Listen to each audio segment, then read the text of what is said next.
You're watching the SEC on ESPN. Number 1 plays under the lights tonight in Tuscaloosa. 7-0 Alabama hosts Arkansas. The Tide has won 30 in a row at Bryant-Denny Stadium, but Alabama will be without its starting quarterback, Tua Tagovailoa. The Heisman candidate, maybe the best player in college football, injured his right ankle last Saturday against Tennessee. Had surgery on Sunday. Had the same surgery on his left ankle last year in the SEC championship game. There was a bye week next week for Bama. Then they have LSU here in 2 weeks. Welcome to the booth with Greg McElroy. I'm Dave Pasch. Tom Luginbill down on the field. So, Greg, it's Mac Jones's show, making his first start at quarterback for Alabama. We talked to Nick yesterday, Saban, and he told us he's had a great week of practice. What do you expect? I expect the offense to look the exact same as far as the philosophical principles, trying to get the ball down the field, trying to work play action, and to create opportunities for those receivers in space. Mac Jones, talking to Steve Sarkisian, their offensive coordinator, said he knows the offense maybe better than anybody in the entire building, including Tua Tagovailoa. The one thing we do need to watch, though, is the accuracy. Not great chemistry with these wide receivers. Hasn't repped with the ones a whole lot. So will the accuracy be as good as what we've seen from Tua over the last couple years? Because on the defensive side, Alabama has had their struggles as a result of the youth, Tom. Well, they really have, Greg, and they're going to start 4 true freshmen on the defensive side of the football tonight. Play as many as 6. Now, that's not the norm here at Alabama. With that has come some mental errors, some mistakes, some penalties. That's not to say this isn't a good defensive football team. It certainly is, but it's got the opportunity to be a great one if those young kids can grow up quickly. All right, Tom, it is homecoming here in T-Town, and the Tide looks to roll against the Razorbacks. Kickoff is next from Bama.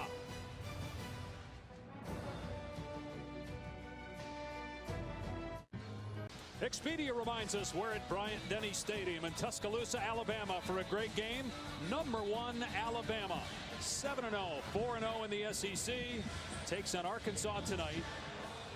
Off next week, then LSU in Tuscaloosa in 2 weeks. And right now the Tigers are playing number 9 Auburn in Baton Rouge, and LSU leads by 10 midway through the 4th quarter. So potentially a 1 versus 2 matchup in 2 weeks. Both Bama and LSU are off next week. Tua Tagovailoa on the field. He has a boot on that right foot. As we mentioned to you, injury last year to the other ankle. Now they're telling us they don't think that this injury is as severe. Nick Saban said this week that the injury last year cost him about 12 days of practice, but they're certainly hopeful he'll be back for the LSU game. It will have been 3 weeks removed from the injury. Alabama won the toss, wants to put its defense on the field first, understandably, with Tua out. So they kick it deep to Warren. And a touchback, it will come out to the 25.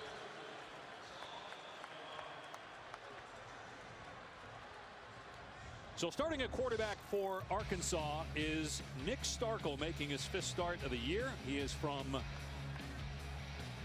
Argyle, Texas. He played at Texas A&M 11 games over the last 3 years. He actually graduated from A&M with a bachelor's degree in university studies business. He does have 2 years eligibility left with Arkansas.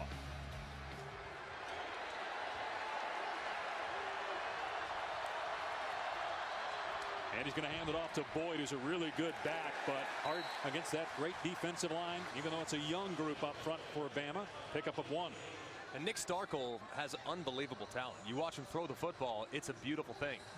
Great revolutions, excellent velocity, top shelf accuracy, but the comfort level within the offense has been a bit of a struggle. That's why they've rotated back and forth between Ben Hicks, another grad transfer. So Starkel's shot tonight definitely has more upside. Here's Boyd again, and stacked up again after a 2-yard pickup. You mentioned Hicks. Now, he is available, but he's been bothered by a shoulder injury to his left shoulder, so he would only play in an emergency. There's Hicks, senior from Waco, Texas, grad transfer from SMU. And there's also John Stephen Jones, Jerry Jones' grandson. We could see him tonight. And not just in a situation if Starkel is injured. They have a package for him and might play him. 3rd down and long for Starkel, and a receiver is wide open. It's Boyd, and he is out to midfield. Mistake by Bama defensively, giving up 22 yards on 3rd and 7. And if you look at the man coverage that's supposed to be played, this is supposed to be man coverage. And as soon as that back releases, it's got to be Markail Benton that releases with him. Benton opting to rush and not covering his man. A good job by Starkel locating for the first down conversion. There are 4 true freshmen who start on defense for Alabama. Starkel, and just throws it into the ground. They were trying to set up a screen to Whaley, but there were 3 tied defenders there. Greg, that's a good start for Alabama defensively, because if there's one thing we know we're going to see from Arkansas tonight, it's going to be a heavy screen game in a variety of different ways. So Alabama obviously dialed in. They know that's such a big point of this Arkansas offense. Yeah, they will prioritize the screen game, especially against this pass rush. Going to be a handoff here to Whaley, trying to find a crease, and he gets spun down by Christian Harris, one of those true freshmen. He is from Baton Rouge, Louisiana, so 3rd and long coming up again here for the Razorbacks. Alabama on that first 3rd down, a busted coverage. It was pretty simple coverage, frankly. Just man-to-man with 2 high safeties. Let's see if Arkansas can confuse this young Alabama defense again on the critical down and distance.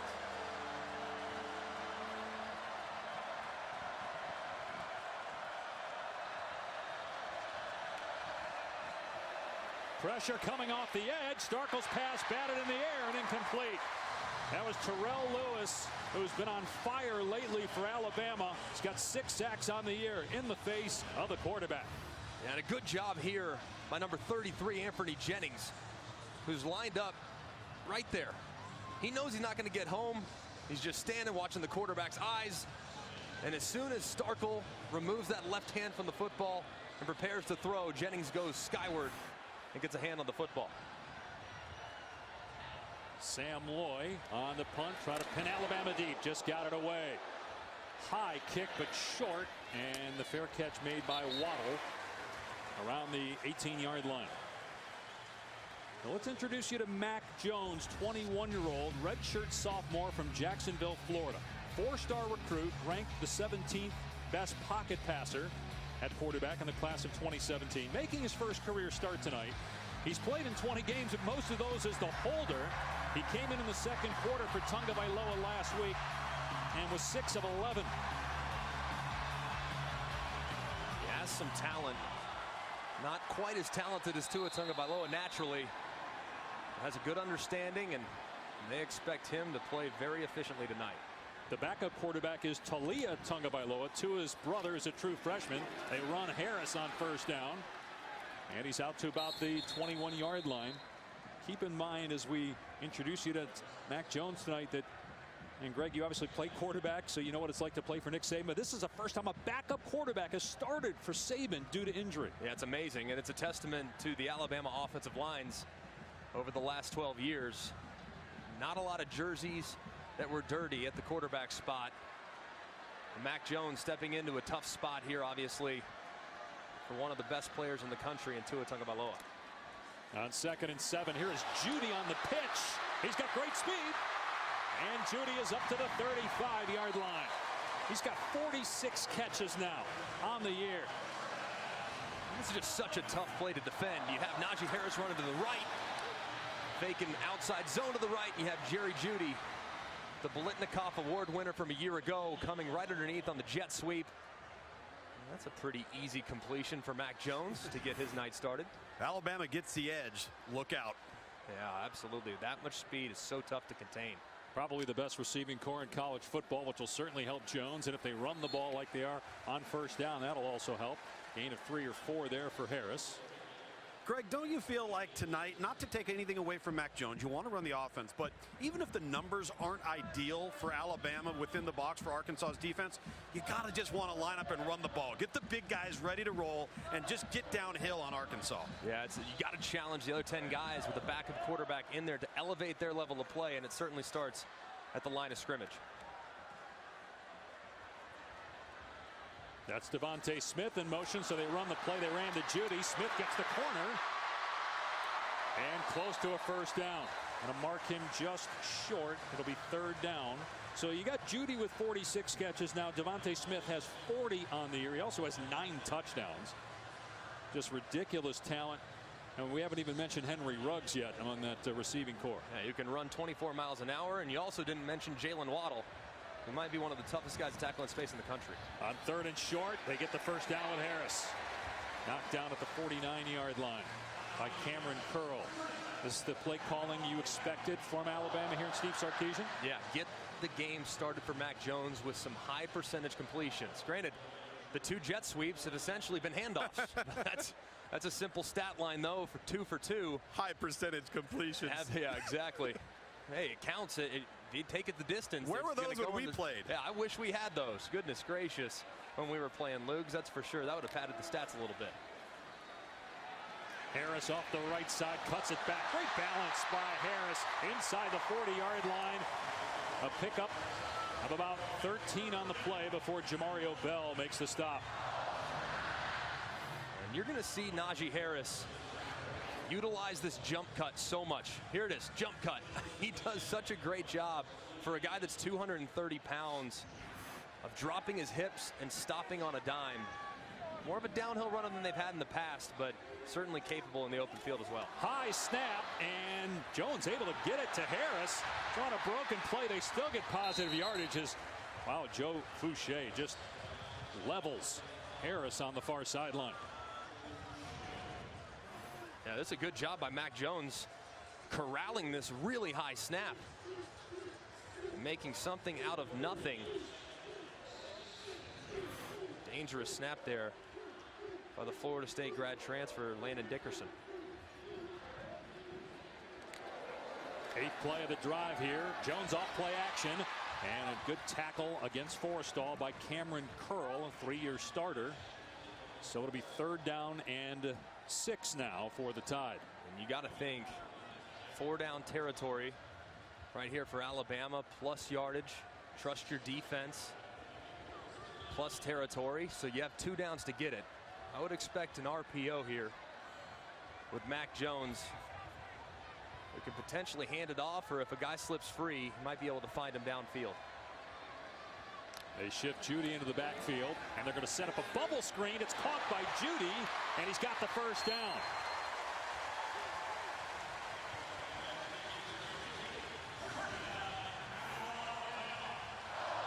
It's a really nice design and a great catch by Jerry Jeudy. One hand stabbing that one out of thin air. Really nice design to get him on the edge. It's essentially like doing a toss sweep to Jerry Jeudy, and you get him on the edge. He's going to make a lot of guys miss, and he's going to make a lot of yardage. Another high snap. Jones on the rollout, looking for the throwback, and it's caught inside the 20-yard line by Forrestall. He's done a good job so far on those high snaps. It's another first down for Alabama. And another high snap, but he stayed composed, kept his poise, but was a little fortunate right there, because Bumper Poole, had he been looking in the backfield and located Forrestall on the over route, he might have been able to make a play on it. A good throw by Jones. And they run Brian Robinson here, stacked up after a gain of 1. Let's go back. That catch by Jeudy with one hand. It's something that Nick Saban and both he and Steve Sarkisian were telling us. You know, you take it for granted with a guy like Tua. He's so accurate, not just on deep balls, but on a screen pass or leading a guy where you get it to a talented player that can do something in the open field. And you see here the difference. Jeudy has to make a great play just to keep that drive going. Yeah, and these receivers are good enough to make the quarterback right if the ball is just slightly off target. Just amazing when you watch Tua. The receivers almost never break stride. I mean, the ball is pinpoint accuracy right on the face mask, even on difficult throws. Jones on 2nd and 9, and it's pulled in and then dropped. Devontae Smith, the intended receiver, so it's going to bring up another 3rd down and long. That was Monteric Brown in coverage. Let's see if Brown got a hand in here. Yeah, he did. Nicely done. That was a really accurate throw there, though, guys. That's exactly what this Alabama coaching staff wants from Mac Jones. That's a catchable ball, and you got to make that play for your young quarterback. And it was on time, too, but got to give credit, too, to Brown, the defensive back, running up and creating that contact. That's the first incompletion of the game for Jones. 3rd and 9 from inside the 15-yard line. Jones in trouble, eludes one defender, and now will tuck it and slide. Ooh, no contact late. No flag, though, from Gabe Richardson, and so it'll be 4th down, and Alabama will bring on the field goal team here. Let's see if there should have been a penalty.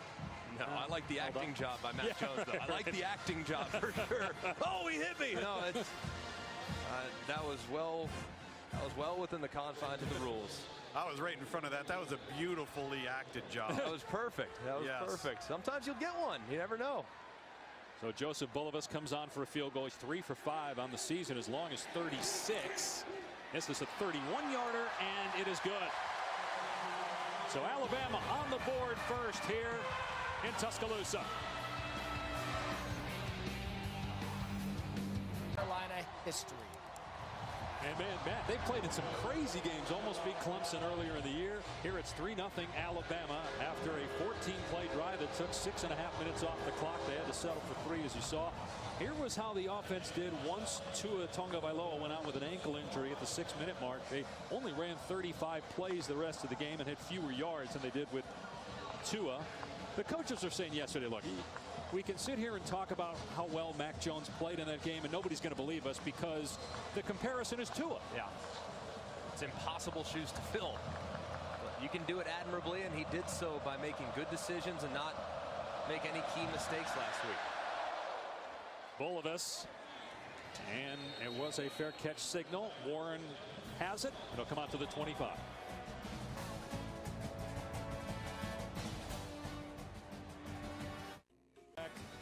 Literally and figuratively, perhaps. You can check out our alternative angle Xfinity Skycam coverage of tonight's game streaming live on the ESPN app. With Greg McElroy, Tom Luginbill, I'm Dave Pasch back here at Alabama, where it's 3-0. Arkansas was able to move the football out to midfield. As you check out the LED lighting, how distracting is it got to be for Arkansas? It is different. I mean, it's pretty neat. I'm not going to lie, it's pretty neat. But as a road team, I'd embrace it. This is cool, man. You know Saban just loves it. Oh yeah, exactly. It's not exactly old school. I would tell you that much. Sure, he's really worried about it. That's the first thing that's on his mind Sunday morning. Starkel dumps it off, and able to break a tackle is big Treylon Burks. True freshman, 6'3", 200 pounds. He's out to the 40 for 15 yards. Take a look at tonight's Chick-fil-A impact players. Yeah, when you look at this offensive personnel for Arkansas, it's actually pretty good. I mean, pretty solid. Running back Rakeem Boyd, Cheyenne O'Grady, those are their 2 bell cows. Those are the guys they need to play well to stay in this game for sure. And then on defense, Xavier McKinney in the back end, veteran guy, excellent leader. And of course, Terrell Lewis, one of the best pass rushers in college football. John Stephen Jones is in the game at quarterback now. His first game of the season. Redshirt freshman swings it out to Boyd, and Boyd carrying tacklers before he's leveled by Battle. Got the first down at midfield, so he comes in for one play, then heads back to the sideline. From Highland Park High School in Dallas, his backup was Chandler Morris, who is current Arkansas head coach Chad Morris's son. And as we mentioned earlier, Stephen Jones, the father, Jerry Jones' grandpa, both are here. Cowboys have an off week. Starkel back in now. Second time Arkansas has been to midfield. They moved the ball on Alabama last year in Fayetteville. Boyd has running room off the left edge. About 9 yards before Anthony Jennings makes the stop. There's Cowboys owner Jerry Jones. It's got to be so special for him knowing he's a Razorback. His whole family's Razorbacks. And now his grandson, of course, playing quarterback for the Razorbacks. Had a tremendous career in high school in Highland Park, and looking forward to seeing him get more opportunities as the year goes along. Bad snap, ball on the ground. Starkel can't get there, and it's picked up by true freshman Christian Harris. Takes it back inside the 15-yard line. A colossal gaffe by Arkansas on the snap.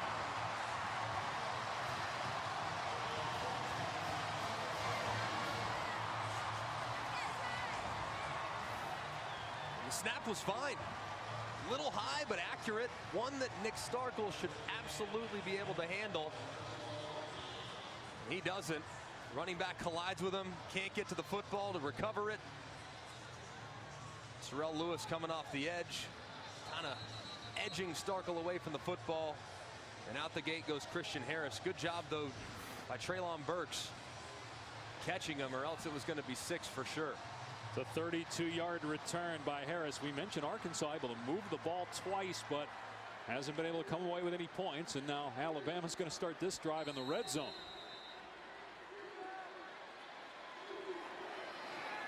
Rolling out Jones, looking, end zone. It's caught for a touchdown. I don't know if Ruggs was the intended receiver or not. Officials are having a conversation, and now they're saying incomplete. Ruling on the field is incomplete pass, second down. So they must have ruled that Ruggs stepped out of bounds, but they didn't announce that. The ruling on the field of incomplete pass is under further review. So let's see what happened here, because looked like he was in bounds there. Devontae Smith looked like he was the intended receiver. The ball sailed over his head and ends up in the hands of Ruggs. So why do they say that it was incomplete unless he's juggling? I don't think anybody saw him catch it. So he's juggling. He has control, and looks like those two toes are clearly in bounds. I'm not really sure what could lead you to think that that was incomplete. Maybe they were as surprised as everybody else in the building when Ruggs was sitting there in the back of the end zone. Guys, I think it was the contact on Devontae Smith. After further review, the ruling on the field ruling is it's a touchdown.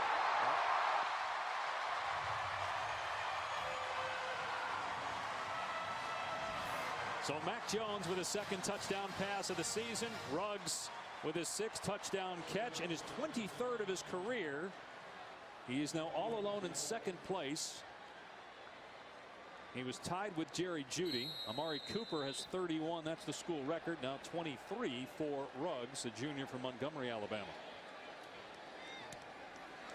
And the extra point makes it 10-0 tied.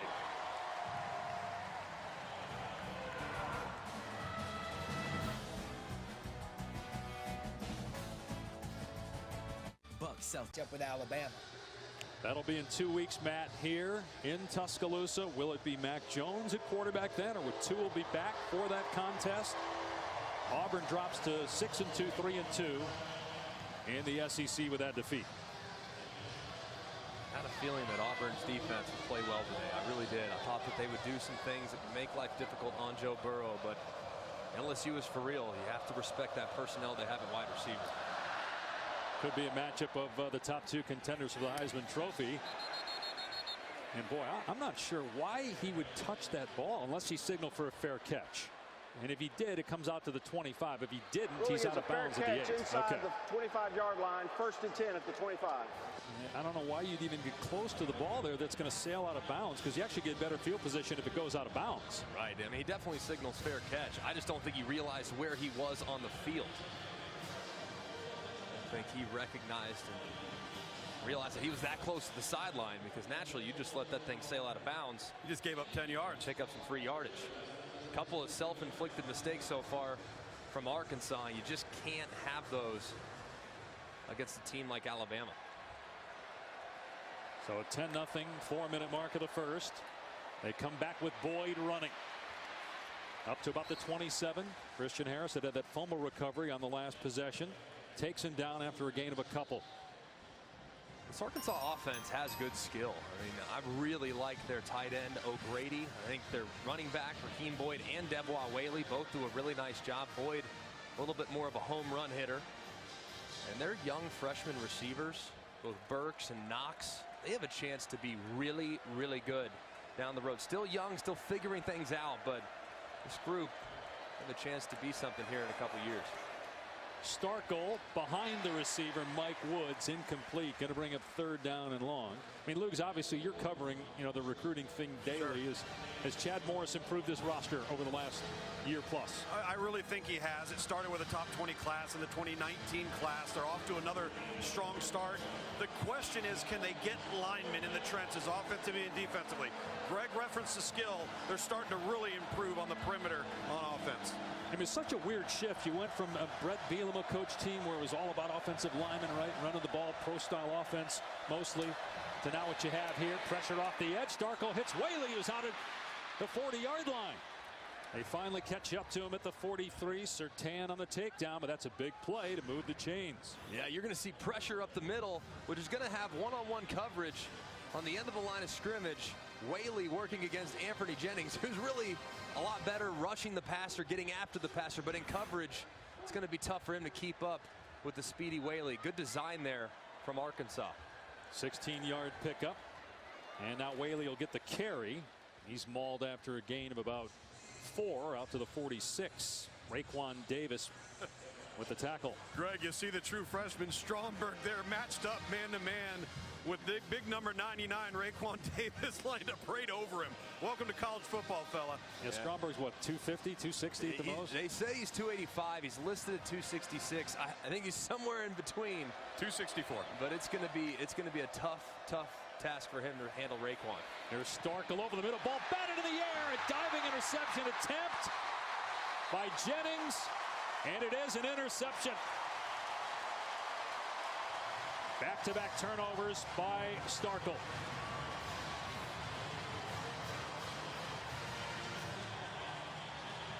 Does he secure the catch? And looks like he does. And that was a great effort by Anfernee Jennings off the deflection. The ruling on the field of a catch and an interception is under further review. Boy, it looked like he got it. Carter deflected it. That's got to be disheartening. Again, Arkansas able to move the ball to midfield, but a turnover. Great job of getting the forearms under that football. Yeah. Back in a moment. We'll look at it during the break, tell you what happened.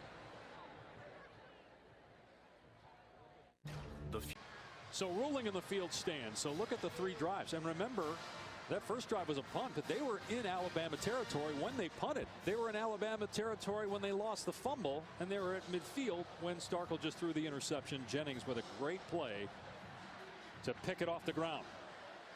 You got to give Alabama credit for taking advantage, but Arkansas's got to be looking themselves in the mirror there on the sideline thinking, man, we're doing some nice things offensively. We just can't keep shooting ourselves in the foot. So Alabama will start in plus territory here. Play action pass for Jones. Steps up, throws a deep ball. Judy wide open, but he overthrew him. Easy 6 if Jones puts some air under that. And these are the things that happen with a backup quarterback. You get sudden change, you take a shot, and you're so excited.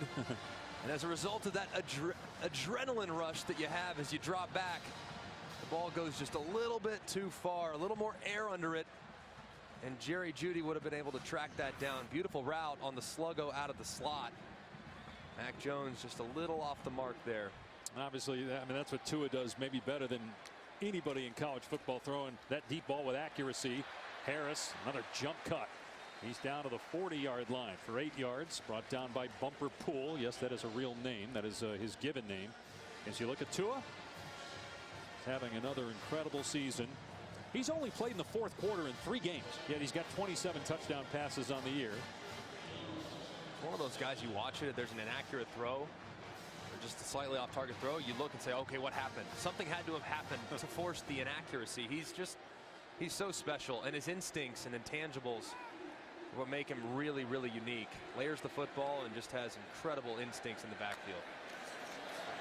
Gonna run it here on 3rd and 3, and they pick it up easily. Harris inside the 25. He gets about 20 on the ground on 3rd down and short.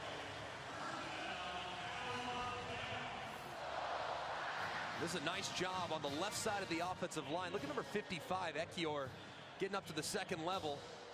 And this offensive line, they've been kind of shuffling at left guard, but they're starting to settle in the trenches for the Tide. Devontae Smith out in space. Greg Brooks True freshman made the hit at the 14-yard line, so that's 7 more yards. Entering tonight, some of the numbers for Alabama. I mean, the yards after catch and yards after catch per reception off the charts. And that's, I think, a pretty amazing stat. And it's a credit, obviously, to the receivers, their yards after catch, their ability with the ball in their hands, but it's also a testament to his accuracy. And those guys catch the ball with full head of steam. Here's Judy, and he's able to break a tackle, and he's heading in. Touchdown, Alabama.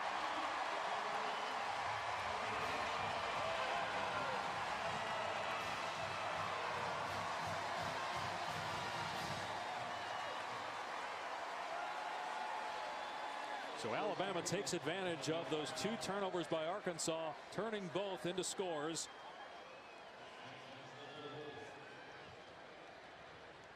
Bulovas on to make it 17-zip.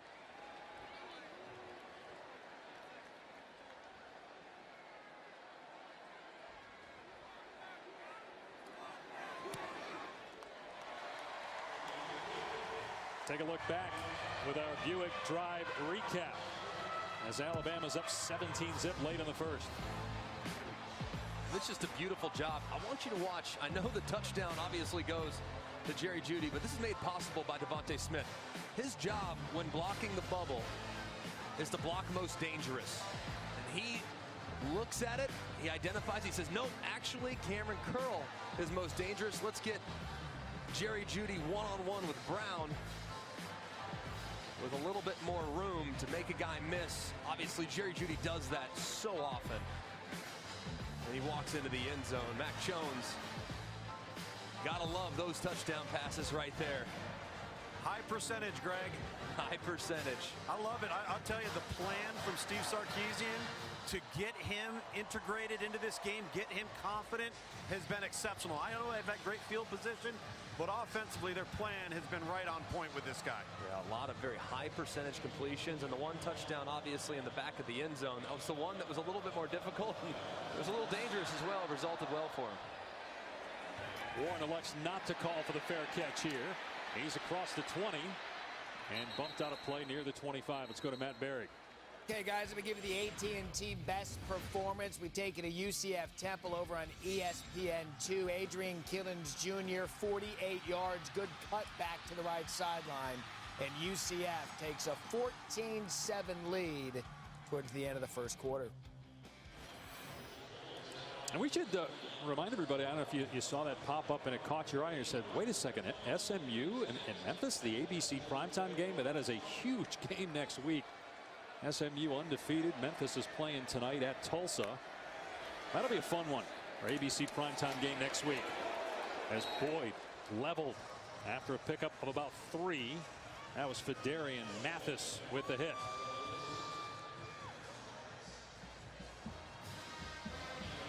So that'll be it for the first quarter. Alabama puts up 17 in the opening 15 minutes, and the Tide in command on homecoming after 1.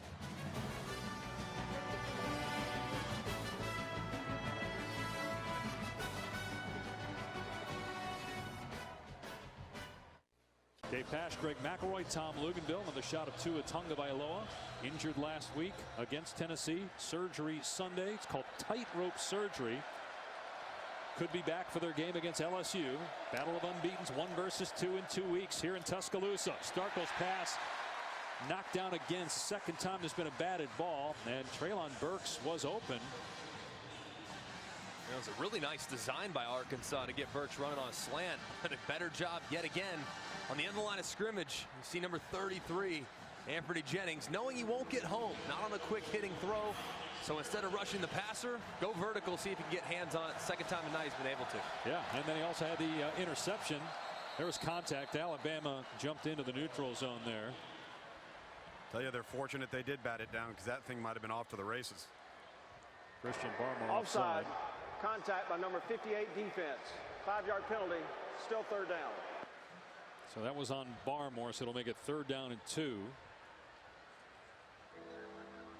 Alabama uncharacteristically has had a bunch of penalties this year.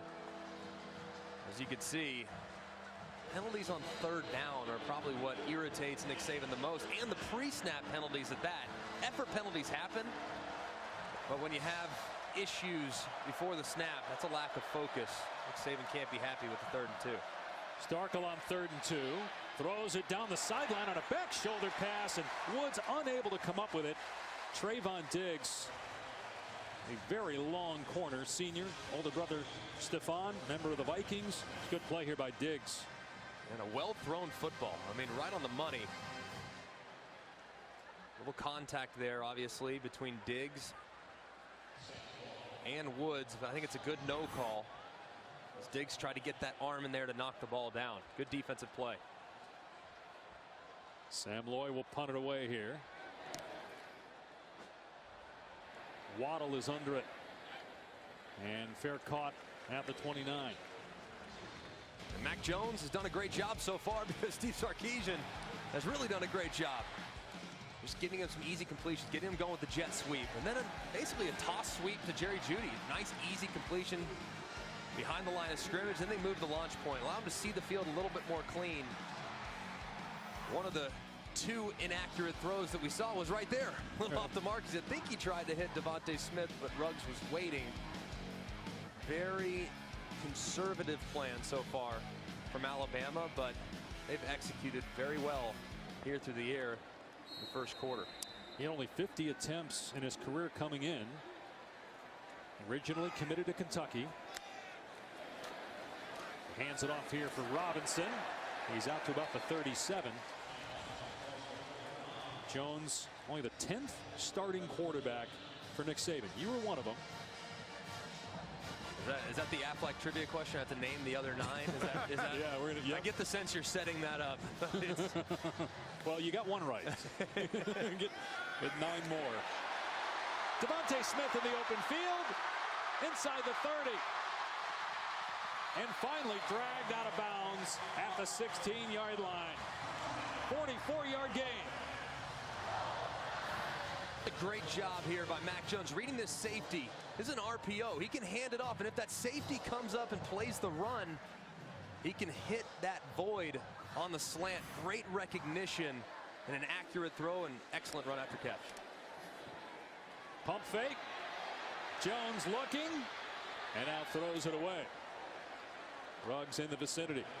No, Greg, you talk about the accuracy on that slant throw. We talked about that coming on air. Allowing Devontae Smith to pluck in transition without making an adjustment is the difference between a 10-yard slant and a tackle and a 60-yard gain. Good run after catch. And talking to Steve Sarkisian, they say Mac Jones very comfortable in the RPO game. That's such a feel thing, and it takes a ton of reps to get really dialed in, but said that's something that Mac has done very well and clearly on display with a couple of nice throws on RPO game. Robinson running and keeps the feet moving. It takes a handful of Razorbacks to stop forward progress at the 14, so gain of a couple. How about this? Only 16 yards in this game have not been after the catch for Alabama. Again, it's a little bit misleading because you're talking about basically run plays that they're passes. Right. But that's offense nowadays. Get guys in space, get them running. And here comes Jerry Jeudy back on the field after a substitution. Might want to cover him. Keep an eye on 4. He's obviously one of the best receivers in America. Receiver screen game's been really good down here in the red area for Alabama. Yeah, it has. So 3rd down and 8. Jones from the pocket. It's caught by Ruggs. He's got the first down. And he's tackled just short of the end zone by Fouché. It'll be 1st and goal for the Crimson Tide. And this is a good job by Mac Jones going through his progression.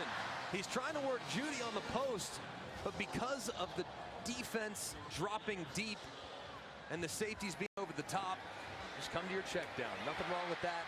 Ruggs is there. A little bit of a rub there over the football as Ruggs creates some separation. Good job getting through his progression by Mac Jones.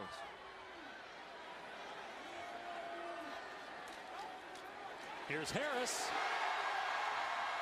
No signal yet. It's a touchdown. 23-0.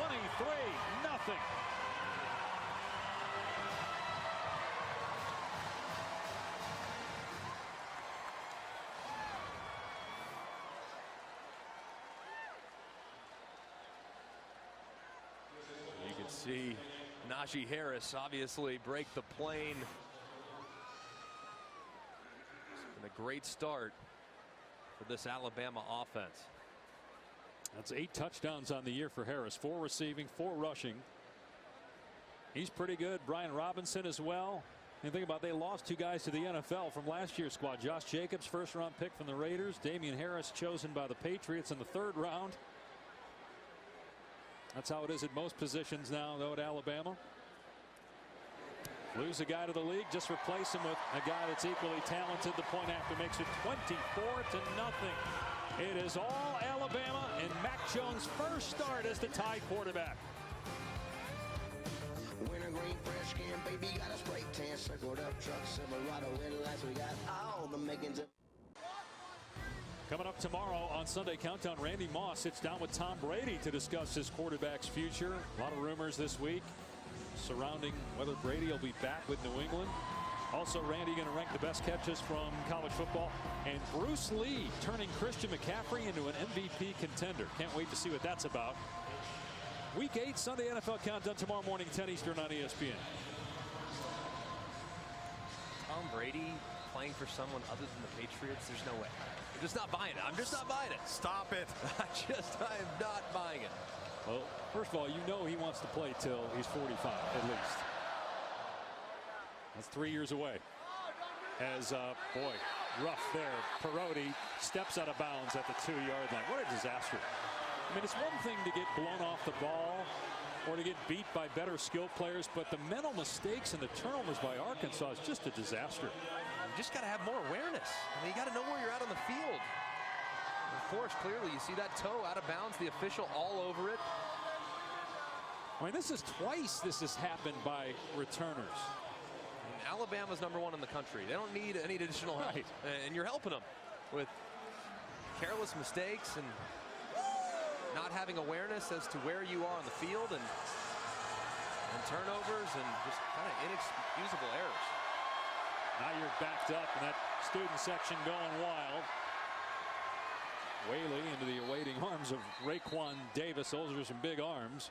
Gets him to the ground at the 4-yard line. Davis is a senior, but it seems like everybody else in that Alabama defense is a freshman. Either redshirt freshman or true freshman. These are the true freshman starters at one point on defense, 6 different guys. It's not unusual to have a true freshman starter or 2, but to think that there's been 6 that not just started, but that started and played sometimes 4 at a time, 5 at a time in some cases. So it's been a bit of a work in progress, and I think Nick Saban's pleased with the talent. Just some of the recognition is still a bit of a work in progress. Starkel to throw from his end zone, and it's incomplete through the hands of Trey Knox. True freshman receiver couldn't hang on.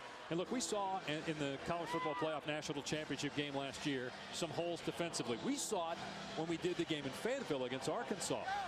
So obviously the defense is what everybody's going to focus on, because we know if 2 is healthy with those receivers, they're going to be good enough on offense to win it all. No doubt. The game against LSU here in a couple weeks, though, this defense got to play incredibly good football to help slow down that offense. But I think they're capable. They just got to do a few things a little bit more consistently. Starkel in trouble. Dangerous pass. Incomplete. Terrell Lewis was in the face of the quarterback for the 2nd time. And the 3rd punt of the night for Arkansas coming up. This guy's emergence is enormous for Alabama. He's coming off the right side, working in a one-on-one, and they're going to continue to try to get as many one-on-one opportunities for Terrell Lewis as possible. He's finally healthy. He finally looks like the player we all thought he'd be over the last several years. Looks great. They come after it, and they just miss it. And Lloyd gets off his best punt of the day. Fair catch made by Waddle on the Arkansas side of the field, already leading the Razorbacks 24-0. Greg McElroy on the right, the 10-year anniversary of the 2009 National Championship team, the first title for Nick Saban in Alabama, the only team to go undefeated. Think about it. He's won 4 championships at Alabama with a loss, and Nick Saban told us yesterday that team has a special place in my heart because all those guys committed to Alabama when we were 6-6. It was this really special group, man. I mean, just an incredible group that we grinded together and we had a lot of fun, that's for sure. Here's Mac Jones throwing to Judy. It's caught again inside the 30. Knocked out around the 24 by McClellan. Here's pregame. A lot of guys from that team. Trent Richardson. Trent. It's good to see Mark, of course. Heisman Trophy winner. It's just so fun to be with all these guys, man. It's just, you don't get to see each other anymore. It's funny down there, a little less hair for everybody, maybe a few more pounds for just about everybody, but it is special, man. You'll never be able to. I don't know, from that Skycam shot, there was only one guy that had less hair. Well, I can tell you that much. I can vouch for that. Oh, that wow. I know all too well. Here's Henry Ruggs on the pitch. Inside the 20, inside the 10, and out of bounds at the 5-yard line. Hey, look, there were a lot of great players on that team. Obviously, Ingram, we saw Julio Jones, but you were the MVP of the SEC championship game. You guys obviously beat Texas in the national championship. What was it like, though, after the win against Florida? That was the team that everybody thought was going to win the title. That was probably the most special moment of my career, and probably the culmination of a year of hard work. We came up short in 2008, and then Ingram and all those guys came back believing that we can do it. Just have to do a little bit more, and to be able to win the way we did and eventually cap it off with a championship is really amazing. Harris on the cutback, slammed down at the 1. It'll be second down and goal. I tell you, it's a shame you didn't have any good players around you. I'm telling you. What's Holy amazing, though, smokes. it's amazing, too, just to think. A lot of those guys, though, were not even recruited by Nick Saban. know. I was one of those guys. We bought in, and we got better, and we just improved and got to a point, once we got some more talent in, that we could contend for a championship. But it was really, really special. Joe Fouché is shaken up. I mean, that championship, that kick-started a dynasty. And what you guys were able to accomplish that year got this place rolling. And, you know, I remember, looking back before Nick Saban got that job, and you were here. I mean, how did things change? When did you know it could be special? Was it right away when Saban got? Was it the first practice, first game? Yeah. I mean, you knew we were going to be better. I mean, you knew that we had a direction. You knew we were going to get great talent. Really, it was probably 2008 before that season started, and you saw some of the freshmen that walked in that room. Julio Jones being one of them, Mark Ingram being one of them, Marcel Darius being one of them. You start to think, okay, hang on. These guys don't look like we did as far as physically mature 18-year-olds. So you knew at that point that we were on the cusp of something pretty special, and we believed and found ourselves as national champions just a couple years later.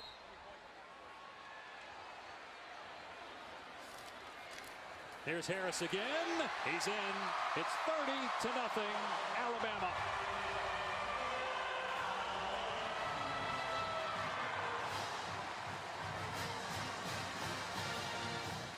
Second touchdown tonight for Harris on the ground.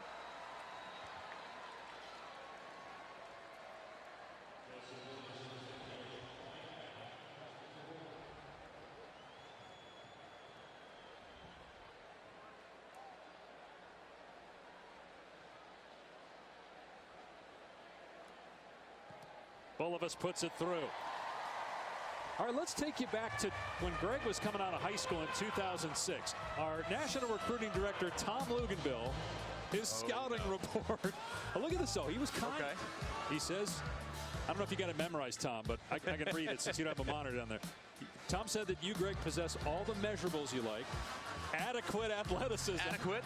I'll take the adequate. Strong arm. Then he says a very good arm, not great, but capable of making the necessary throws. Yes. Lugs, your rebuttal? Listen, it was 14 years ago.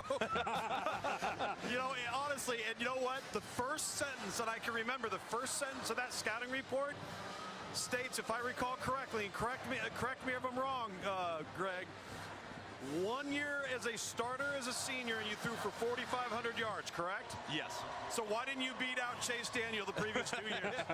I'm wondering the same thing. I thought I should have played. No, all kidding. But I think your talent evaluation was more than fair. Okay. And I'd also be lying if I didn't print it, cut it out, and put it on my bathroom mirror every morning as didn't well.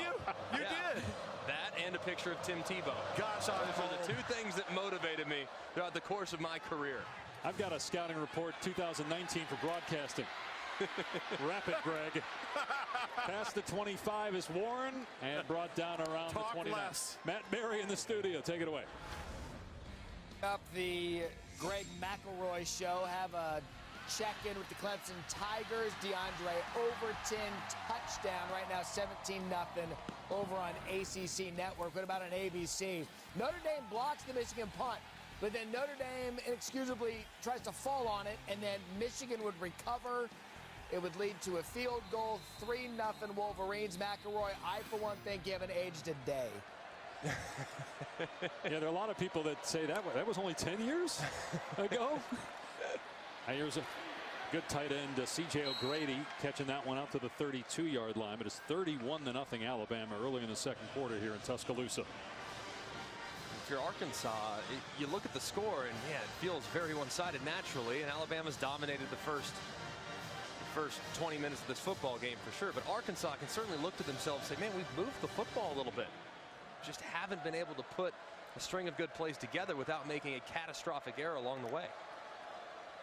Play action on 2nd and 7. And Starkel hits O'Grady again. And that was well defended. Only a couple yards. Tackle made by Battle. That's another one of those freshman guys, Jordan Battle, who's been a starter for this defense, and he's been asked to do a lot. The linebackers have been asked to do a lot in a very concept-oriented scheme that's going to require you to think an awful lot, and you've got to react and make plays. And I think that's why the numbers defensively have been down a little bit for Alabama. And this down has plagued them too. 3rd down. Yep. Getting off the field and not making mistakes like penalties and busts in coverage. Timeout called by Arkansas. Snap. First charge timeout.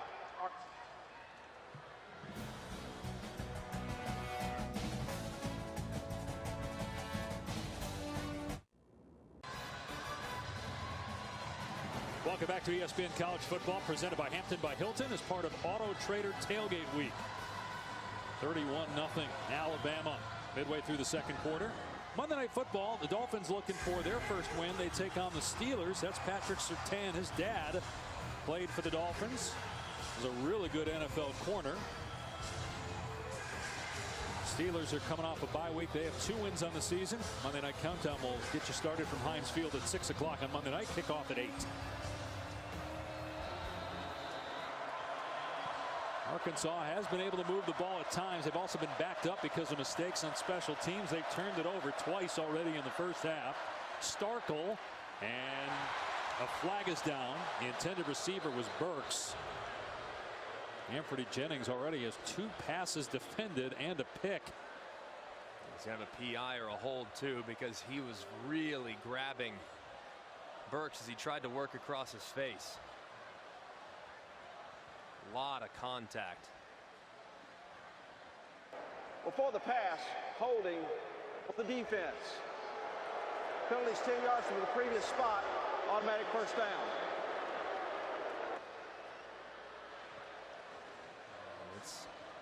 It's pretty clear. Try to work a little option route. Try to cross face. He has inside leverage, and Burks is trying to work the middle of the field. And look at the grab there. See those shoulders turn. It was a good job by the officials recognizing it. Starkel off play action. Another tip ball, and it's incomplete. Is that Jennings again? You had both Jennings and Lewis. I think it was Lewis that got a hand on that one, but it's hard to throw it over those 2 linebackers are so tall.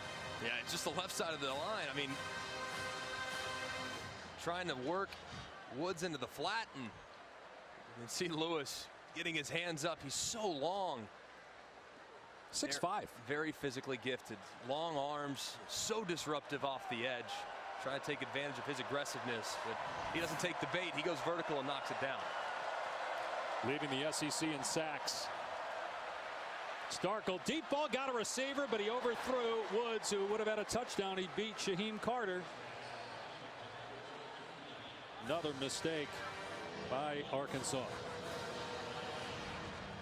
Man, this was a huge opportunity. You're going to see Woods, and he's going to work on a wheel route out of the backfield. As they pass it off, Carter's flat-footed in the secondary, and Woods is screaming.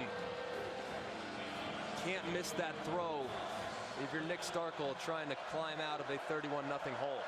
They've lost 15 consecutive SEC games. That through the hands of Whaley, but again, you hit Lewis in the backfield basically on the snap, and it's 4th down.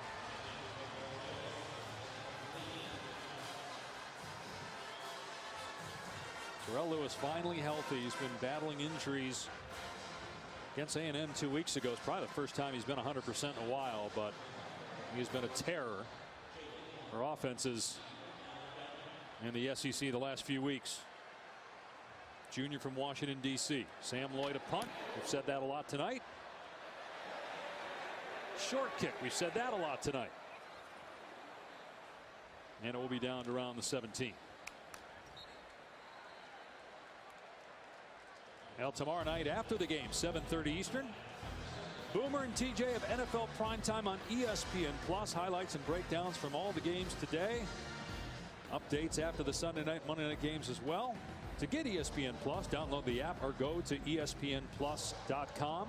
Showed you earlier your teammate from that 2019, Mark Ingram, longtime Saint, now a member of the Ravens. They are off this week. Cowboys are off as well.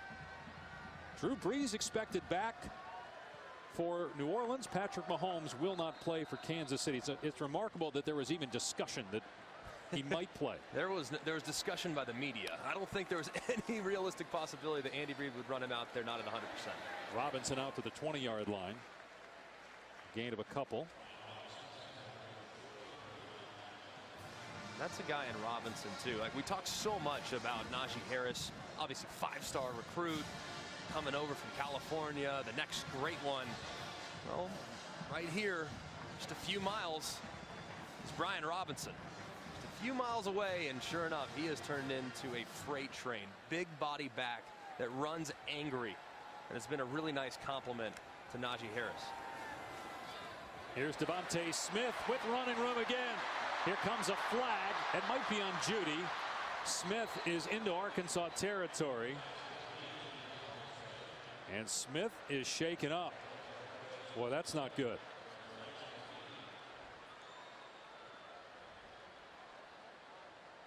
And you hate to see that. If they are going to get Judy with a hold, man, see Devontae Smith had such a great year down on the field. Hope he's okay. After the catch and during the run, holding number 4 offense. Penalties 10 yards from the spot of the foul. Replay 2nd down. But the bigger question is, what's going on with Devontae Smith? Is he all right? Trying to shake it off. You're going to see Judy right as Devontae Smith starting to go upfield. You see that left hand of Jerry Judy grab the shoulder pads of Curl, the safety for Arkansas. And as Smith goes down to the ground, you see him land really hard on that left shoulder. That's what he grabs too as the trainers tended to him. Hope he's okay.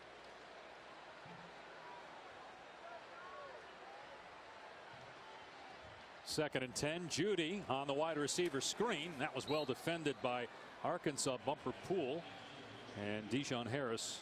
So short gain brings up 3rd and long. This is the single greatest confident throw offense maybe of all season. I mean, just constantly dink and dunk. Everything's lateral. Yep. Very easy, simple plan. Allow your playmakers to take over and run in space. It's been a masterful job putting together this plan by Steve Sarkisian to make Mac Jones comfortable. On 3rd and 9, Jones back to throw. Hits Judy. Judy trying to shake a couple guys, can't. He'll go down at the 20-yard line. Be interesting, depending on how long Mac Jones plays in this game. And you're up 31-0, so you don't want to rub it in, but to your opponent. But at some point, don't you want to see him throw the ball down the field, because who knows if Tua is going to be back for the LSU game, or if something else happens to Tagovailoa at some point during the season. You want to know if Jones can make some of the throws down the field. Right? Yeah, and they've called 2 downfield throws. He's 1 for 2, and the second one was a beautiful layered football over the top of backers. P. Ryan's punt will roll down to about the 31.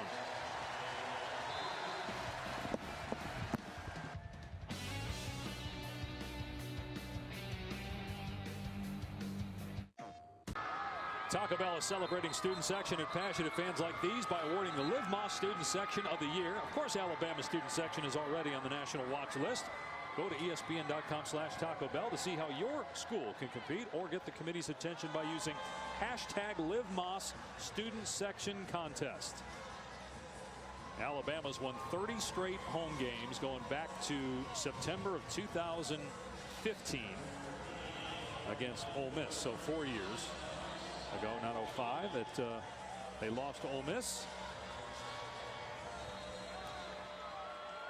And barring a miracle, it'll be 31 in a row.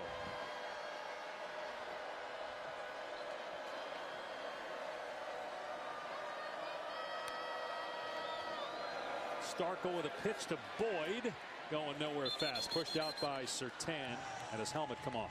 Well, for the past 11 years, the visitors' locker room here has been called the fail room. And it's not just because people fail here, they lose. It's because the guy that donated the money is named James M. Fail. He's a 1949 Alabama graduate. He was quoted as saying, who would want anything with the name Fail on it? So in 2008, he finally said, you know what, I saw the visitors' locker room as a potential naming right. I said, it's the most appropriate opportunity I would ever have to use my name and put it on a plaque for donation to my school.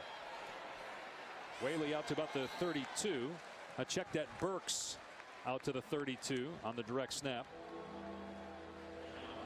Yeah, I don't think Chad Morris enjoyed the fail room very much based on how the way his team has played here in the first half. A lot of self-inflicted mistakes, and Alabama's taking full advantage. Critical down here to get some positive momentum for this offense. That's the greatest name ever for a locker room. It's very appropriate. Alabama's won an FBS record 88 consecutive games against unranked foes. Many of them here as that pass is picked off at midfield by Surtain. Runs into a teammate and down to the 25. Third takeaway by this Bama defense tonight. Another fail.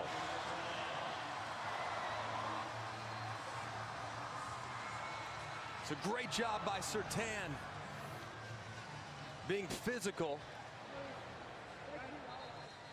running in phase, a lot of contact. He's trying to make a play on the football. I'm sure Arkansas would say, no, that's way too much contact, but he's allowed to make a play on the football, and it's made possible because of the underthrow, forced because Starkel can't get his weight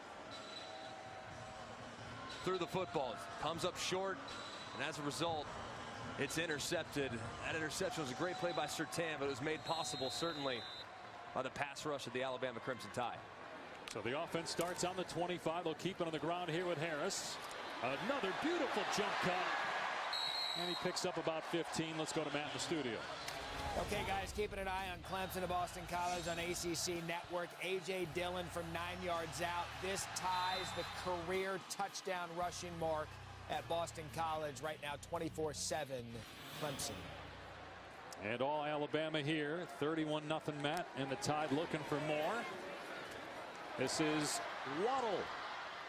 That's a good tackle at the 12-yard line by Cameron Curl. Waddle is not an easy guy to get to the ground. First you got to catch him, and then you got to make the stop. One of the first times we've seen Waddle tonight. He's a human joystick, and they love to get him, Greg, lined up in a variety of spots where they can get him isolated in space. That was a great tackle there by Arkansas. Very few people have been able to do that all year long. Unbelievable tackle in the open field. Waddle, I think he's as explosive as any receiver you'll find in college football in short area quickness. Absolutely amazing in confined space. There's Ruggs in motion. Mac Jones making his first start. Throwing to the end zone, and he overshot Judy. It'll be 3rd down and 10. Jones playing in his 21st career game. But again, most of those have been as a holder. He's 16 of 20 in this game. A $186, 2 touchdown passes. And I think it's some of the incompletions that have been impressive as well. A couple throwaways right here. You're in field goal range. Nobody's open. Throw it to the back corner of the end zone. If it's incomplete, live to play 3rd down. Don't force anything. Put your defense in a tough spot. Jones on 3rd down and 10. The backwards pass to Harris. And they bottle him up at the line of scrimmage. Bumper Poole led the charge there defensively. Here comes the kicking team for Alabama. That's a good job, too, by the Arkansas defense. I mean, really, first time, sudden change. Alabama, good field position. They allow them to get close, but they don't break. It's a good stand after Starkel put them in a tough spot. Bulovas on. Mac Jones, the holder. And the 30-yard field goal is good. It's 34-0, Alabama. Look at tonight's PlayStation Player Impact rating.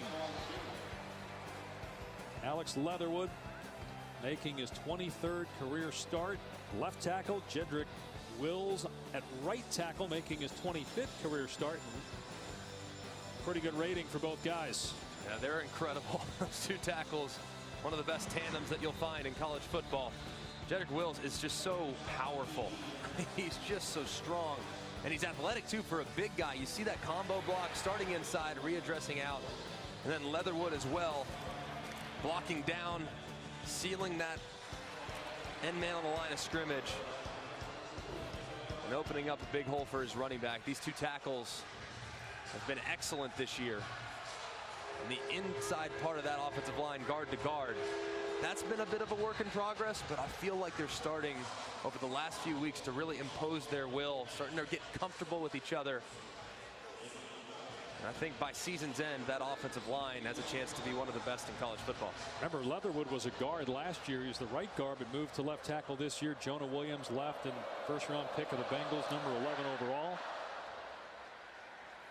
So a touchback. Let's check in again with Matt Berry in the studio. Okay, guys, coming up in the Mercedes-Benz halftime report, it went down to the final minutes between Auburn and LSU, plus Kansas State shakes up the Big 12, and the big one in the big house between Michigan and Notre Dame. Jesse Palmer and Joey Galloway join me coming up in the Mercedes-Benz halftime report.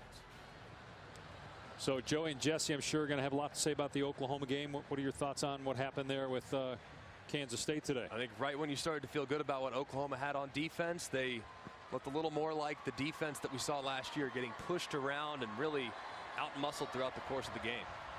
John Stephen Jones back in the game at quarterback. I'm going to hand it off here to Boyd. Dragged down to the 30-yard line by Christian Harris. John Stephen Jones, Dad Stephen with the Cowboys, and Jerry, his grandfather, the owner of the Cowboys, went to Highland Park High School. Two-time state champion. Look at those numbers, 90 touchdowns and 19 more on the ground. Yeah, he's a winner, man. This guy knows how to get it done. Obviously raised in a football family. It means a lot to him. He's a really good athlete, too. So don't be shocked if you see a little quarterback run with John Stephen Jones back there under center for the Hawks. Listed at 5'11", 199 pounds. He'll hand it off again here. Boyd pushed out after he got the first down. Oh, Greg, I don't think they're left with any choice. If there has been something that has created issues for Alabama defensively, if you go back to the Ole Miss contest, it was quarterback run game and misdirection in the backfield where you add an extra gap on offense. And now defensively, Nick Saban, Pete Golding have to change how they defend the box. Yeah, and I don't think anybody knew, including us, that we would see John Stephen Jones tonight, especially with the game here in the second quarter. And you saw Boyd leave as well, go to the sideline. Whaley gets the carry. When Jones was in high school, his backup was Chandler Morris. That's Arkansas head coach Chad Morris's son, and Chandler is committed to Arkansas. Highland Park has a pipeline, obviously, to Fayetteville, and John Stephen's a good player. I mean, he really is. He's a really, really good player, and so is Chad Morris's son. Highland Park's done a great job with quarterbacks over the years. Second down and 5. Whaley again. And first down as he's into Alabama territory. Carter on the stop. 2 timeouts left for Arkansas. Minute 12 to go in the half. Arkansas comes in 0-4 in conference play. Starkel's back on the field. They've had some games where they've played well in conference. Lost by only 4 to A&M. Only 4 against Kentucky. And I'm not saying they would have been in this game even at this stage if they hadn't turned it over 3 times, but they did move the ball. The first 3 drives they got to Alabama territory, but some disastrous mistakes. Starkel taking a shot downfield for Woods. Through his hands, incomplete. Maybe too long. Surtain in coverage. There is a flag down.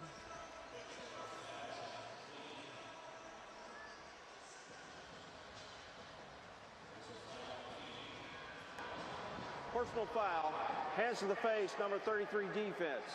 Penalty is 50 yards from the previous spot. First down. That's on Anthony Jennings. And Anthony Jennings trying to create the rush off the edge. You see him engaged here at the end of the line of scrimmage, and you see his hand up there into the face of the left tackle, Myron Cunningham. It's close. I didn't think his hand got quite to the face, but I do think it was a good call because his hand was clearly up in that vicinity. And as soon as you see that head go back, the official's going to call it every single time. Greg, that's one of those effort penalties Nick Saban talked about. So on the 31-yard line, here's Hammonds getting the call. And brought down about the 24 by Diggs. And Arkansas will use one of its timeouts.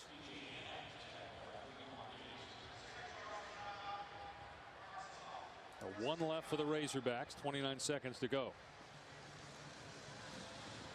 All right, so what's your biggest takeaway from what you saw from Mac Jones, Greg, here in the first half for Alabama? Well, I think the offense has been really catered to his strengths. I mean, quick, accurate throws underneath, behind the line of scrimmage, and allowing these wide receivers to make plays in space. I think Steve Sarkisian's done a really good job of avoiding difficult circumstances for him by not taking a lot of chances down the field. So he has missed a couple throws, but for the most part, I think he's been excellent here in the first half of this football game. We may at this point get to see Talia Tagovailoa, who's Tua's younger brother, true freshman. But it won't be because they're upset with Mac Jones. It'll just be because it's a blowout and they want to get Talia some reps. In fact, Nick Saban was asked about that this week, and he went off at the press conference because, you know, the last thing he wants to do is make people think that it's going to be an easy game, and that's why, yeah, we're going to try to get guys some work. No, we're trying to win the game. 2nd and 3, Starkel to the end zone, and nobody home.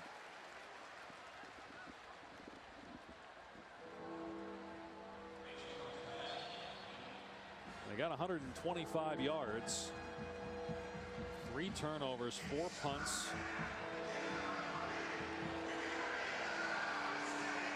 And with Chad Morris, I think the thing that's going to be most disappointing when he goes back and watches the tape is the mental mistakes, not the physical mistakes or the fact they had trouble matching up physically with Alabama, or from a speed standpoint with the mental errors.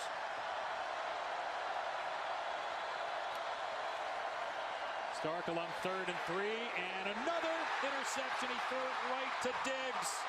And Diggs, who had a fumble recovery for a touchdown last week, has a pick 6 this week. Touchdown, Bama. There's a flag down in the secondary, back at the 17.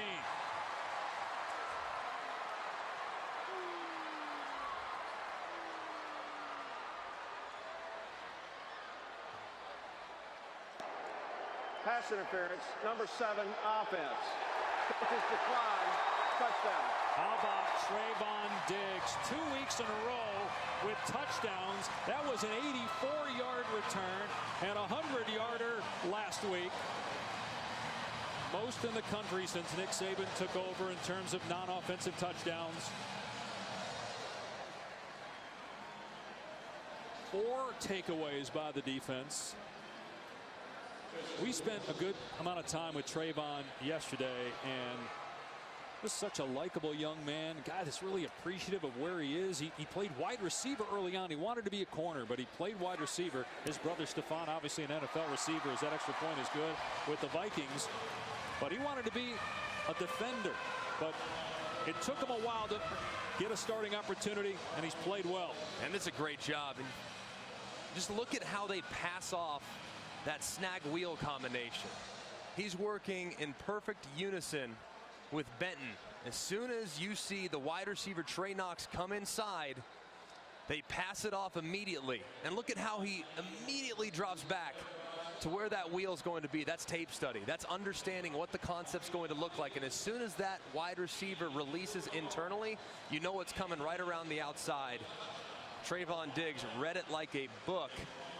And he is no stranger to finding the end zone. Yeah, this, as we told you, was last week. Jared Garantano fumbles the ball, scooped up by Diggs, and runs it all the way back. Isn't he tired yet? He's an impressive young man. And talking to his brother, he'd get frustrated at times, and his brother would say, hang in there, keep grinding, it's going to work out for you. It's great advice from a pro in Stephon Diggs. I mean, he could have, you know, today, most guys, when they don't get their opportunity, if they're not playing the position they want or they're not getting the playing time they want, hello, transfer portal. But Diggs didn't do that. He's from Maryland. And he said, you know, I'm going to stick it out. I believe my opportunity is going to come. You talked about the relationship with Stephon, who's 5 years older than Trayvon. And it's paid off. I mean, he's turned himself into a good prospect in the NFL. He's a great looking prospect, too. I mean, big, physical, obviously has great length at 6'2". Physical, though, like we talked about it, around 205, 210. His versatility and being able to match up with bigger wide receivers is really going to be a huge payday for him coming up in April. Boyd back on the field, tackled at the 30, and that's it for the first half. The most points put up by Alabama in the first half this season. 41-0. And Alabama will get the ball to start the second half. First, though, it's Matt Berry, Jesse Palmer, and Joey Galloway in the studio. Guys, Over Arkansas without Tua Tagovailoa. Dave Pasch, Greg McElroy, and Tom Luginbill down on the field.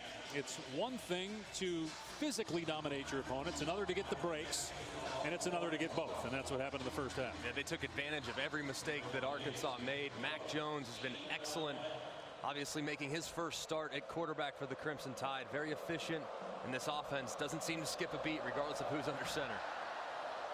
Tagovailoa could return for the LSU game as that kickoff is muffed, but it is going to be Alabama ball at the 36-yard line.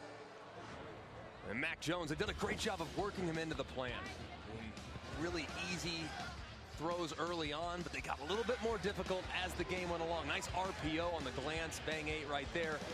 And then he threw this one, we think, intended for Devontae Smith. Ruggs comes up with it, and then a nice accurate throw on the bubble.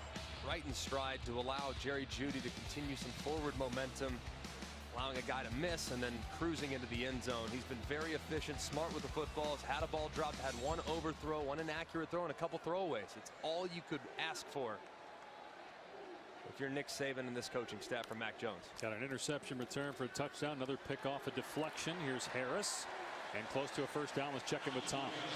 Well, guys, obviously a disappointed Chad Morris coming out of the locker room, and he's not so much concerned with the score. He said, I want to see what our team does for the next 30 minutes and then go back and watch the tape and see who's showing up on tape. The score is what it is.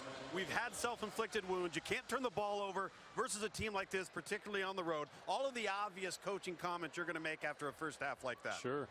There's Harris, who was shaken up on that last play, so Brian Robinson is in the game. Quick pass is caught by Waddle, and Arkansas territory pickup of 8. And Najee Harris going into the 10. That is not something you want to see.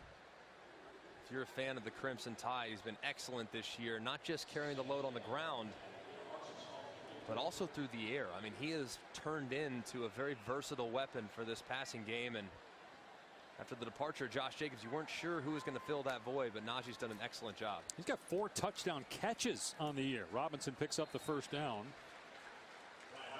Alabama 7-0, 4-0 in the SEC. LSU beat Auburn, so when these two teams meet after a bye next week, it'll be number 1 versus number 2 here in Tuscaloosa. And Tua Tagovailoa could be back at quarterback.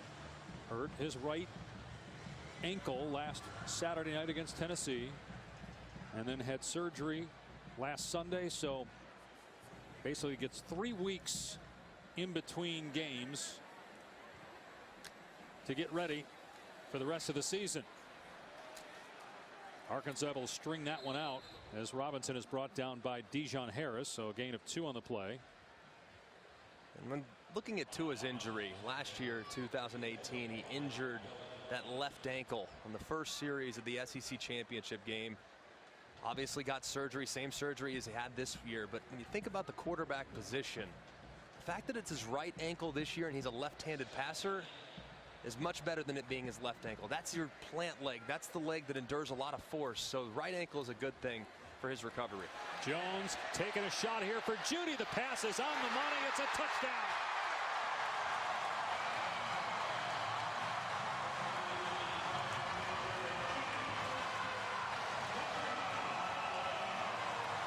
Third touchdown toss for Jones, and that was beautifully done from 40 yards away. 2 touchdown catches for Jeudy.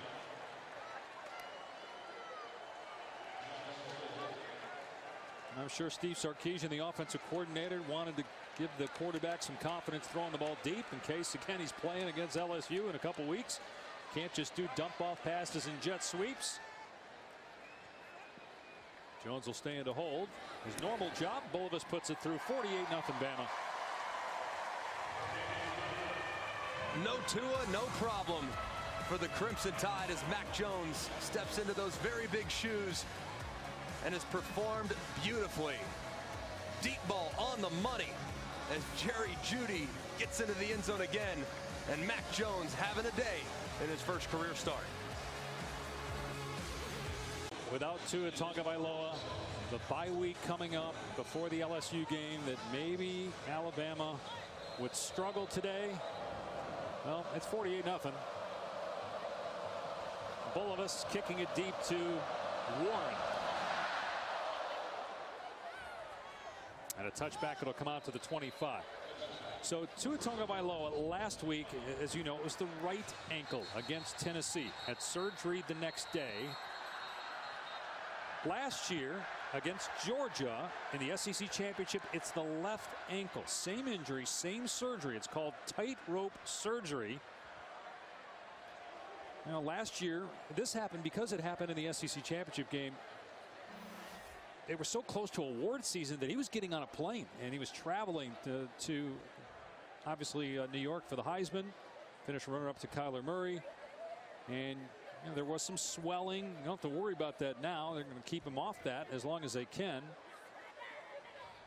I think it was difficult to really attack the rehab as hard as they wanted to, like you alluded to. Just knowing that award season was looming and he was up for just about all of them. So they've really attacked and gotten very aggressive with their plan. They feel as though it's a little bit less severe. They feel as though the fact that it's the right ankle as opposed to the left, all those things make this Alabama coaching staff and this team feel more optimistic about his availability. There was unsportsmanlike conduct on Jalen Moody. That's the reason for the long wait here between snaps. And Dave and Greg, I think it is important to note that while it required the same surgery, the severity of it prior to the surgery was not as bad as last time. Correct. John Stephen Jones starts the second half at quarterback for Arkansas, and he's going to get wrapped up and sacked by Shane Lee. So here is the tightrope ankle procedure. Go ahead and tell us exactly what's going on here, Dave, if you don't mind. Looks like a couple pins. Yeah, a couple pins. Take the bones, and they you get the screws there, and then that brings the bones closer together. They're actually little tunnels. They drill them through there and then put the rope through it. Correct. Well, it's called tightrope. And that actually allows the ankle to be stronger. So holds the tibia and the fibula together. Correct. His ankle's only going to get better after this procedure. Here's Boyd out in space past the 40 and out of bounds around the 44. So he got 11 on that play. Going to bring up third down and short. Hey Dave, what do they call the guy who finishes last in medical school? I don't know. Doctor. I knew where you were going with that one. As far as Tua is concerned, I really think that the prognosis is positive. I mean, it could have been worse. Could have happened at a worse time. Instead, you have 20 days prior to his last outing to heal up and try to prepare yourself to what might be one of the best games of the college football season. I think the other thing too, guys, is it's not just the ankle injuries. I mean, there's other ailments that he's had to deal with here in 2 years. And is that just being unfortunate as the timeout is called here by Arkansas, or is that something else with Tua? Back First in a charge moment. timeout, Arkansas.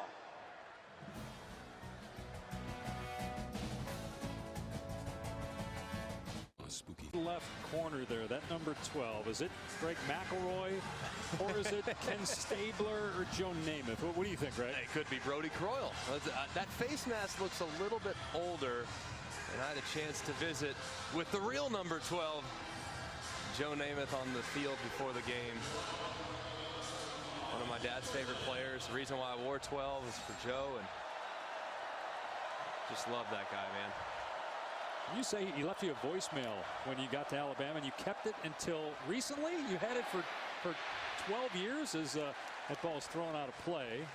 His voicemail was full. So when I signed at Alabama, I got a phone call from a number I didn't recognize, and I left a voicemail, and it was, "Hello, Greg. It's Joe Namath calling. Wanted to congratulate you." So he called me just out of nowhere, out of the blue, and I saved that voicemail until 2012. I had it for 6 years, and I'd still have it if I didn't lose that phone. Sure, you got a phone call from Joe. Prove it. You and your flip phones, Greg. Yeah, exactly. All right, it is homecoming week, and this is a tough job for a young man, but somebody's got to do it. That's be the head coach of the flag football sorority champion, Zeta Tau Alpha, which Mac Jones was. He was the head coach. He was down at plays when they won the championship last year. That's unbelievable. I wonder just how deep the RPO scheme went, and what exactly they were doing philosophically. Is it a perimeter or do you want to stretch the field? Do you want to work bunches? Mac Jones, I'm sure they had a good time. Crowd is going wild as Taulia Tagovailoa comes in to his younger brother, who's a true freshman, enrolled in January, participated in spring practice. It's a little shorter than Tua. Tua listed at 6'1", Taulia at 5'11". He weighs about 10 pounds less than his older brother. Brian Robinson off the left side, cut down after no gain. Cameron Curl on the stop. Tagovailoa grew up in Hawaii, and they think Taulia has a lot of the same instincts and feel that Tua does, and is a natural passer like Tua. He's got a lot of gifts. I think he's probably a little bit more raw than Tua was when he arrived on campus. I think Taulia is more of a project at this point in his career, but he is certainly going to be in the mix if in fact Tua decides to forego his eligibility and enter the NFL draft. It's going to be a heck of a showdown between Taulia Tagovailoa, Mac Jones, and Paul Tyson, the other freshman quarterback. Tagovailoa rolling out. He's a right-handed passer, and he completes it to Ruggs. Don't forget about Bryce Young, who is expected to be at Alabama. That's going to make it real interesting. Here's some of the details. Tagovailoa, number 5 quarterback in the ESPN 300. And they say the main difference, he wasn't quite as physically developed as Tua. Tua arrived on campus, and he looked the part. He looked like a junior or a senior already the day he arrived, and Taulia's still kind of forming his body to what he wants it to be and becoming more athletic. Tagovailoa on third down steps up, avoids a sack, now backs up and dumps it off. Here's Robinson, and he stretches out and has a first down for Alabama.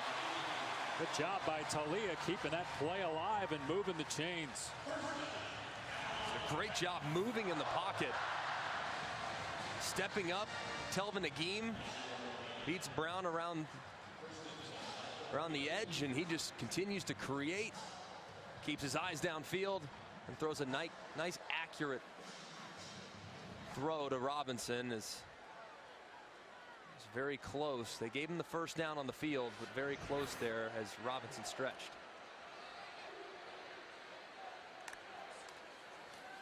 Back to the ground, and Robinson, Agim's got him in the backfield. Gets him to the ground for a 2-yard loss at the 30.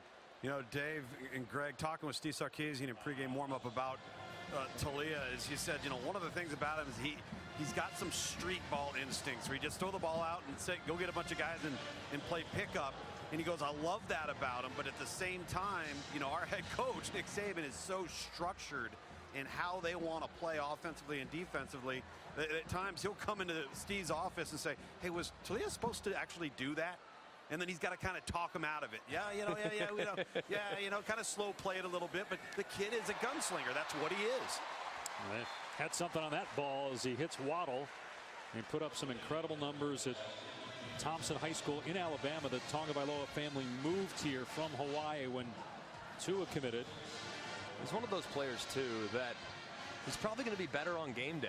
I mean, in practice is where the structured guys are probably going to succeed a little bit more, but the guys that are able to improvise and showcase instincts on Saturdays is probably when he's going to be at his best, whereas he might be a little more up and down throughout the course of the week. But that's all part of development and where he's eventually going to get to.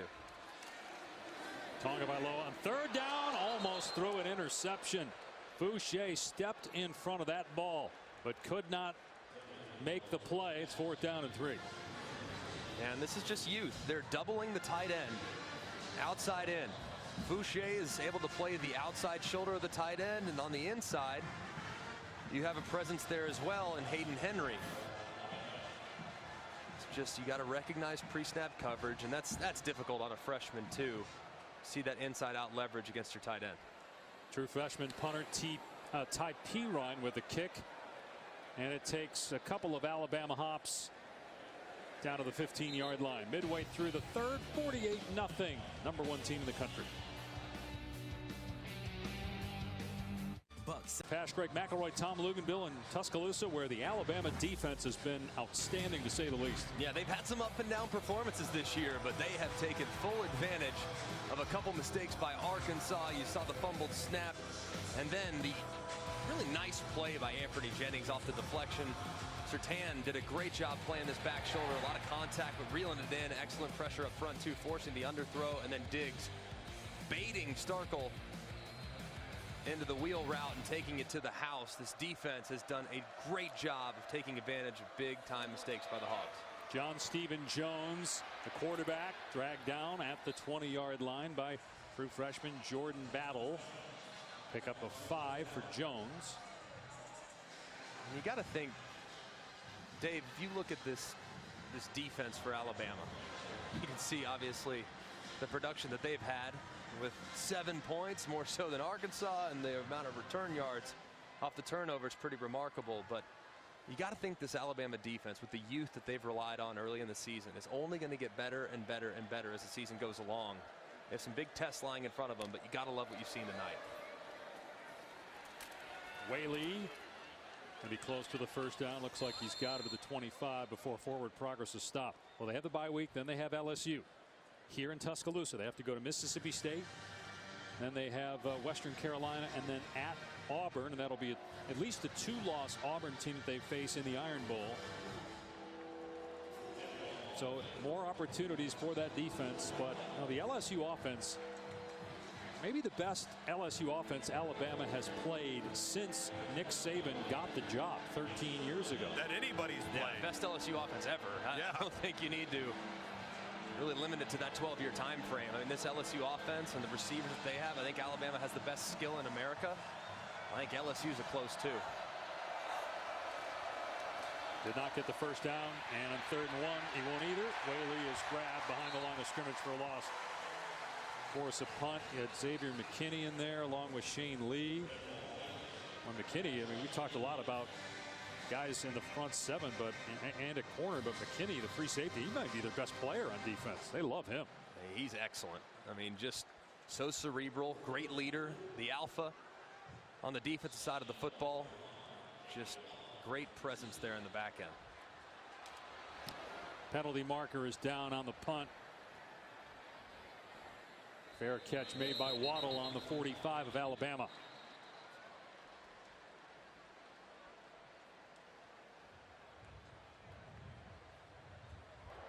Offside, number 1 defense lined up in the neutral zone. The 5-yard penalty results in a first down. Yeah, and that's going to drive Nick Saban crazy, right? Because it's the little things here. You got a 48-0 lead.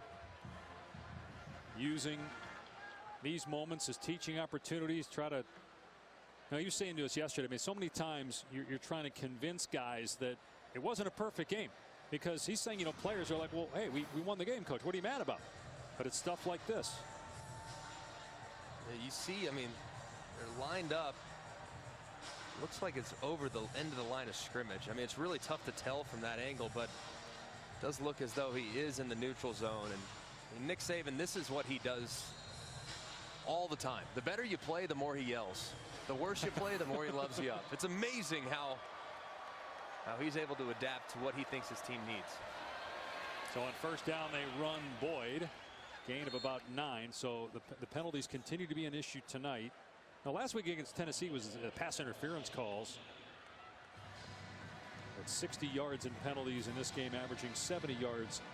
You just said that the better you play, the more you get yelled at. But I thought that maybe you didn't get yelled at, but something happened with you where he thought you weren't playing well. So what you got to tell the story here. Is a pretty good one. After this play, the second one.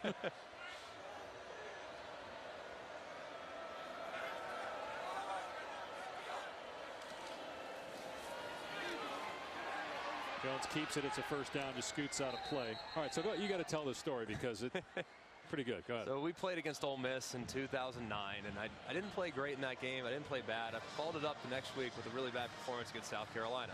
That was March Heisman moment, by the way. Went for 250 and on the ground. Mark Ingram. The next day, I didn't see the field well at all. Threw a couple picks, played horribly. And Nick Saban said, yeah, we're going to check you for a concussion.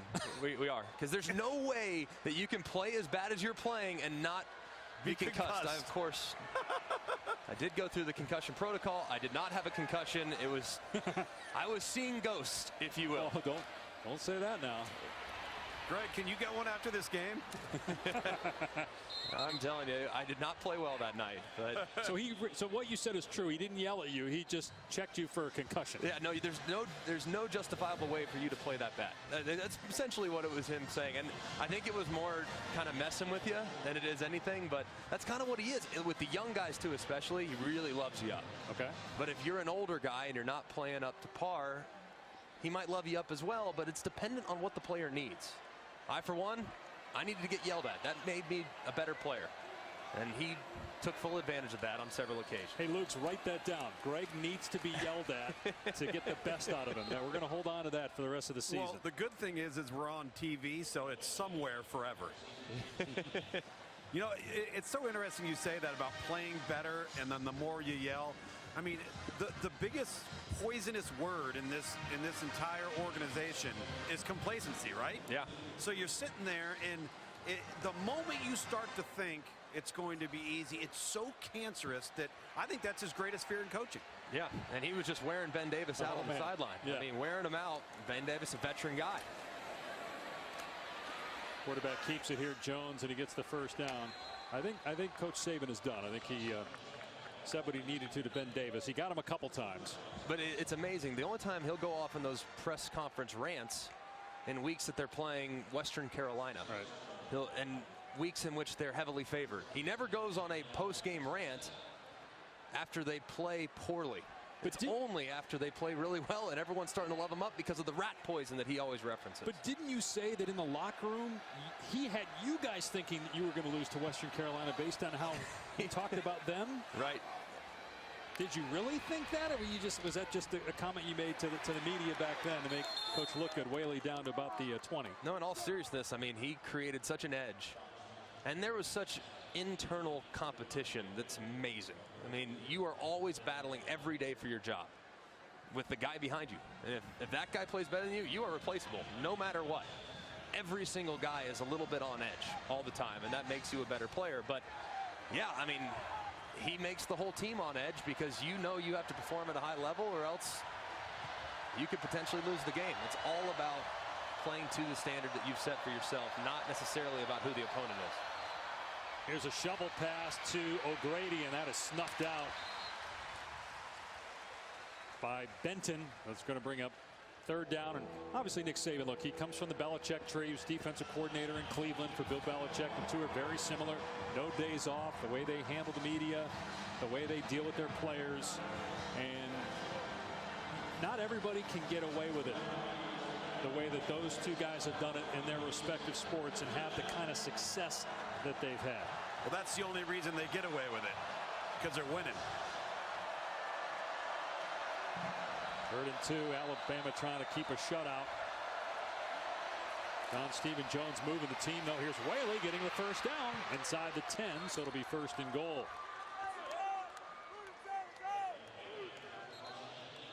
This has to be a sight for sore eyes for Chad Morris as he's evaluating his offense right now, and they've made so many mistakes tonight. They've been able to move the ball at times, and then as soon as they take 2 steps forward, they take 3 or 4 steps back, and you just can't expect to be competitive in this league when you're making mistakes like that. Finally a clean drive, and they're in the red zone. Jones will keep it and slam to the ground at the 9. Now that's the thing. Arkansas was able to move the ball the first 3 times it had it. It just not only stalled, but they turned it over twice in Alabama territory, and Tide got out to a 17-0 lead. Alabama has not looked back. 48-0. Number 1 team in the country leads as we go to the 4th in Tuscaloosa.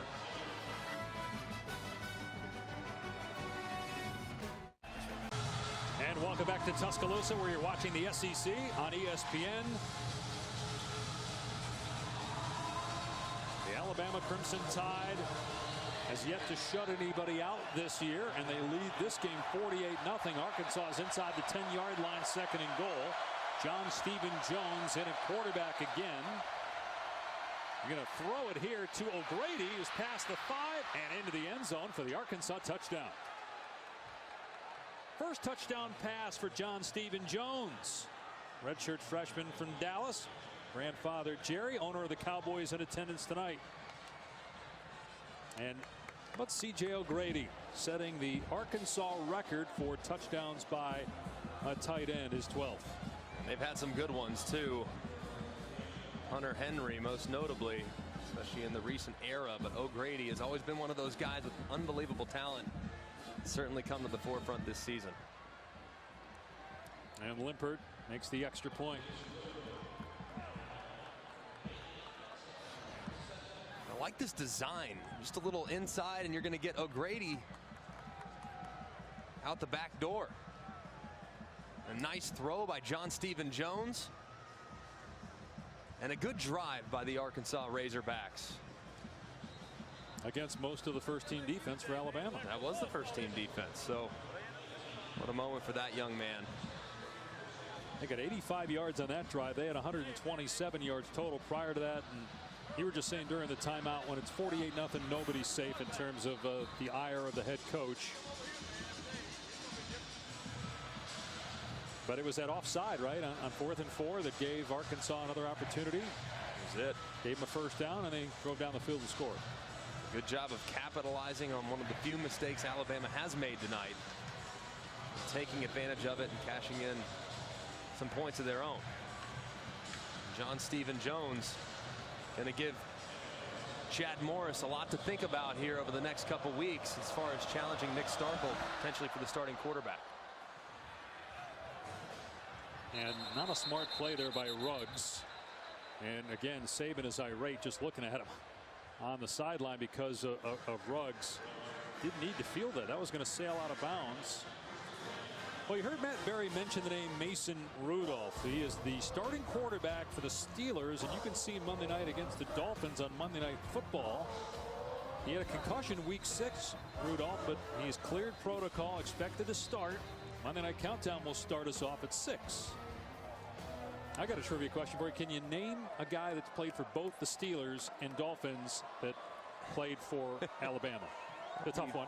That'd be a really tough one. I'm going to go with Minkah Fitzpatrick.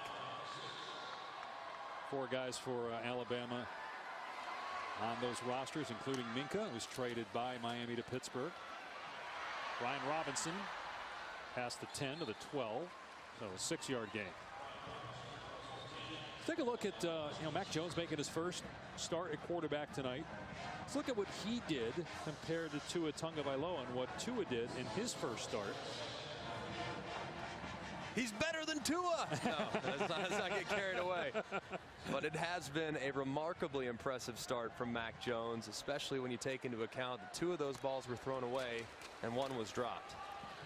And that first start, correct me if I'm wrong, for Tua came after he had won a national championship. Correct. As a backup. Against Louisville at the start of the season last year. And they're going to have to bench Tua, guys. Yep. Quarterback controversy in Tuscaloosa. Oh, man. The headlines are roaring tomorrow. Can you imagine how are they going to make a decision? Former quarterback at Alabama, Greg McElroy, says there's a quarterback controversy. Oh, absolutely. Perfect. There you go, Feinbaum. Have fun for the next couple. I'm going to give that one to Feinbaum. He can have that one for the next couple weeks, and I'm sure that will light up the telephone lines.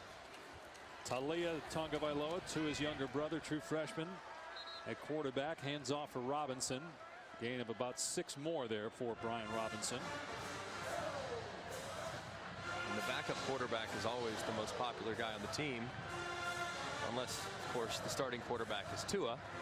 What's interesting is the ovation that was given to Taulia when he came on the field. Obviously very excited about seeing him play. Only played a couple games this year. Right, had only thrown 1 pass coming into today. And this is why I love the new rule, where you can play 4 games and still redshirt. And I know that rule is being abused by some, by the minority.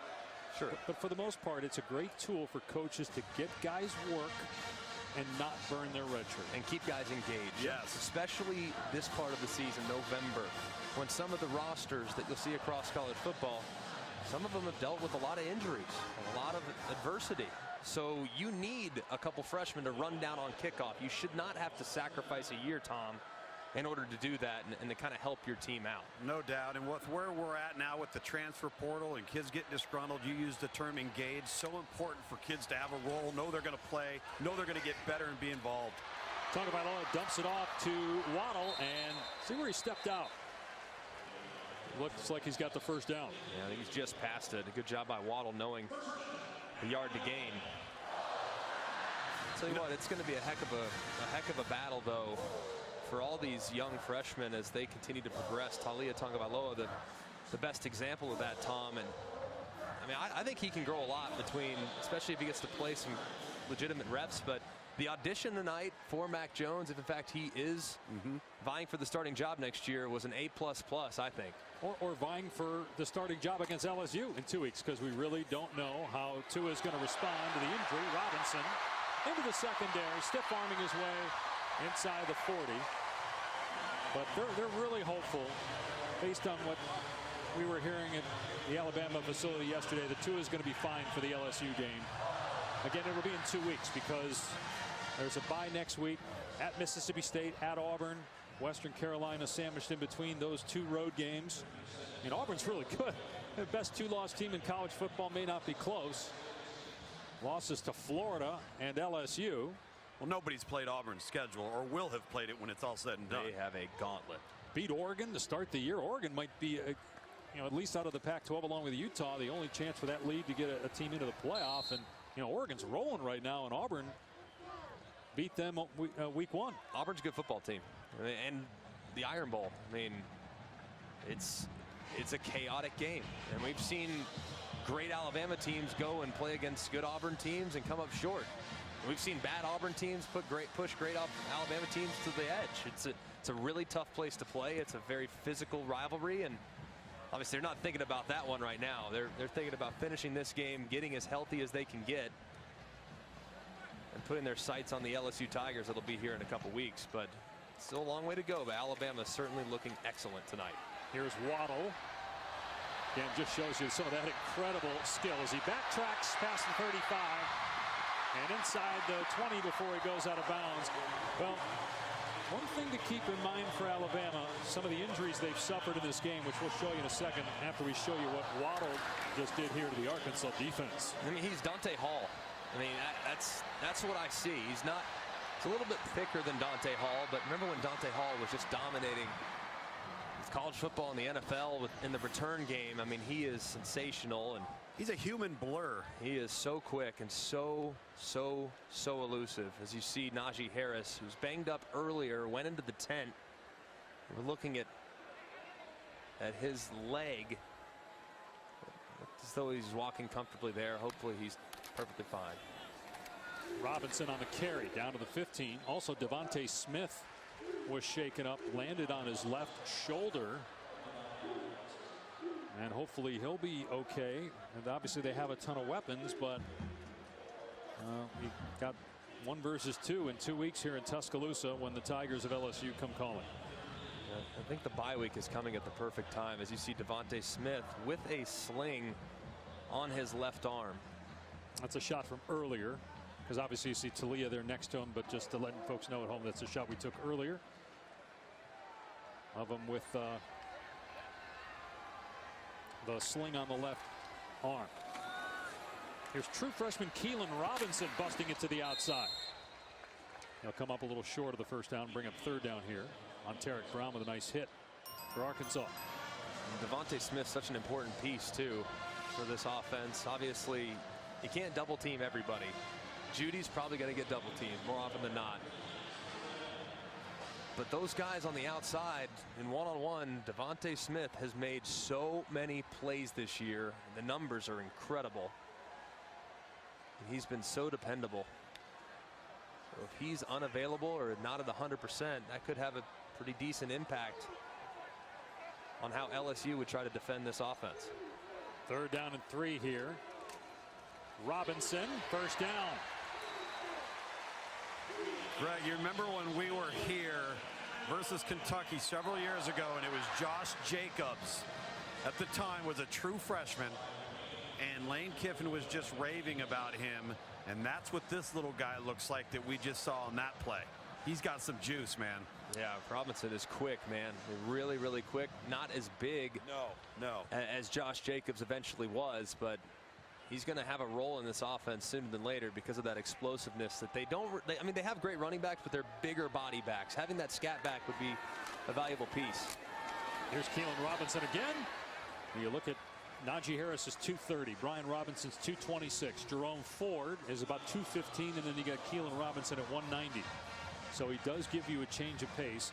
I mean, they can also take guys like Waddle and put him in the backfield and do jet sweeps with him and Judy, and they just have so many options. You look at Mark Ingram, Baltimore Raven running back, here tonight as the 09 championship team was honored. Mark won the Heisman Trophy. One of my favorite guys I ever played with in my life. I just love Mark Ingram. I'd do anything for him. Such a great teammate. 2nd and goal, and Robinson being patient found a hole, but it closed at about the 2, so it'll be 3rd and goal.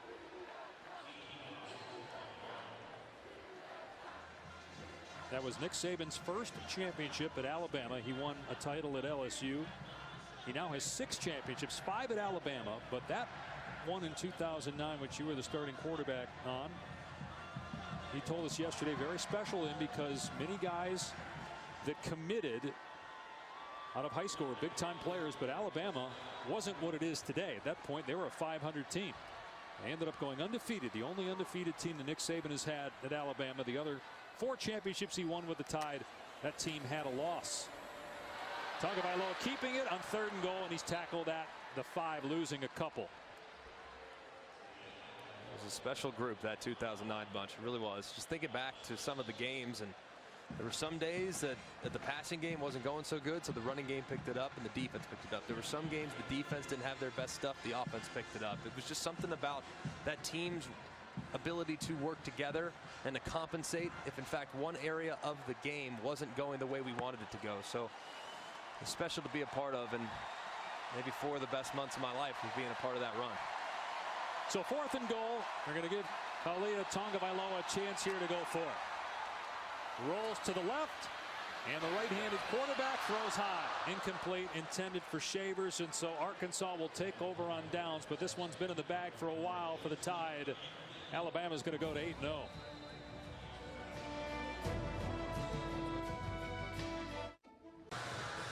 Everybody dizzy here in Tuscaloosa with the LED lights going. 48-7. Alabama rolling over Arkansas. And tomorrow night, 7:30 Eastern, Boomer and TJ of NFL Primetime, and it's only on ESPN Plus. You can download the app or go to ESPNplus.com. Week 8 of the NFL season. Some surprises in pro football. Both the good and the bad. Cleveland Browns, one of those teams. Surprising Rough start for the Browns, but a long way to go for them.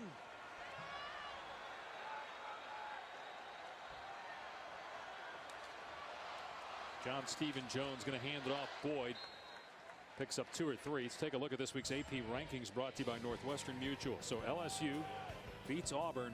The best team in the country. We've talked so much about Alabama, LSU, but right now the best team in the country, perhaps number 3, Ohio State. You can make a really clear argument for them, that's for sure. I mean, Alabama's performance tonight has been dominant as well. LSU's been excellent through the first 7 games of the year and have been battle tested. That was a tough game today against a good Auburn team. So I think any of those 3 teams have a real legitimate argument to be number 1. Clemson, however, sounds like they're playing extremely well tonight. I think they've been a little up and down. Just want to see them put together a 60-minute performance. Then you might be able to expand that to 4 teams if they play their best ball. Boyd tracked down from behind after a short gain. You know, remember Nick Saban this week, guys, telling us that sometimes it's good for you to lose. You know, so you get the focus back, you get the chip back on your shoulder. And, you know, I kind of feel that way about Clemson. They didn't lose to North Carolina, but what happened to them leading into a bye was the best thing that ever happened to them. Right. To kind of realize that they're human and to remind them that they can be beat by anybody just like everybody else. It's not easy. Yeah.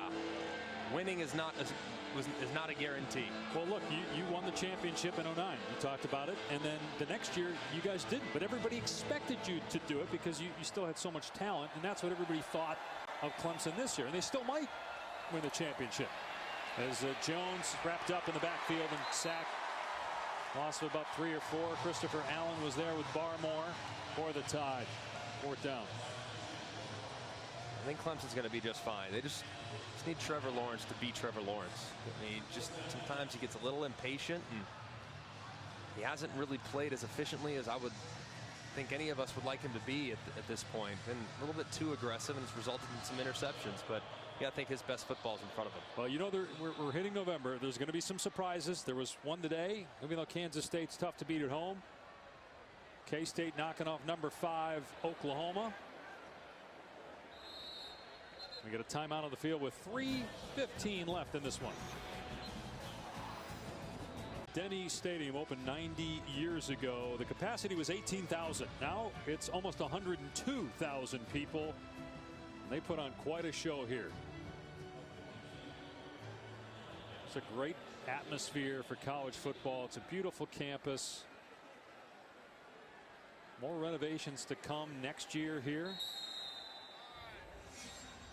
But this place, for being almost a century old, is in pretty good shape. Keelan Robinson, the ball carrier, picks up a couple before he stood up. It's going to be 31 straight home wins for Alabama and 89 in a row against unranked teams. That is the longest in the history of FBS. This will also be their 13th straight win against Arkansas. And Chad Morris will be 0-13 as the Arkansas head coach in SEC play. And it'll be 16 consecutive SEC losses for the Razorbacks, going to the staff prior to Morris's arrival. The last time Alabama lost to an unranked team, I was a redshirt freshman. I remember it vividly. I wish I didn't remember it. Is that Louisiana Monroe? It was Louisiana Monroe in 2007. Talia Tagovailoa handing it off here to Keelan Robinson. I want to hit on what you were referencing in regards to Chad Morris and this Arkansas program.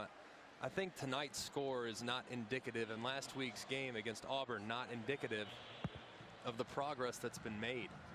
I know the record isn't what you want it to be as an Arkansas fan, but the personnel has improved drastically, especially at the skill positions where they didn't really have a ton of speed and a ridiculous amount of talent. Skill positions have really gotten a lot better. They just need to get in the trenches and get some of those guys out of Dallas and Houston and throughout the Southeast to come and play offensive and defensive line for them. That's where they're struggling right now. It's going to be tough to be competitive in this league if they don't find some of those pieces. Robinson has the first down, but at this point, Chad Morris not going to stop the clock with timeouts or anything. Just let this thing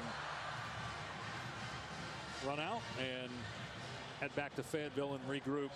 They had some close losses earlier this year, a couple of 4-point defeats against A&M and Kentucky. I really do think they're better. I really do.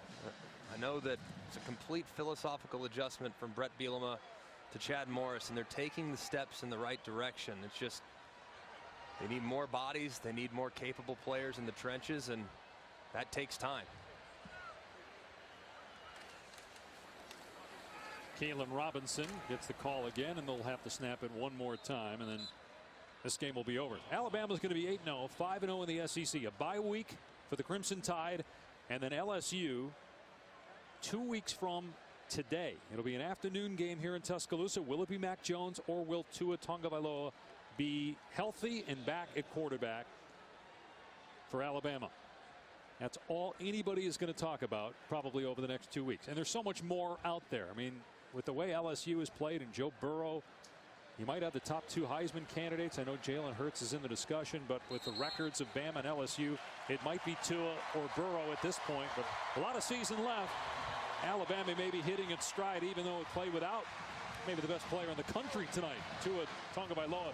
Alabama led 41-0 at halftime, and the Tide rolls to a 48-7 win over Arkansas.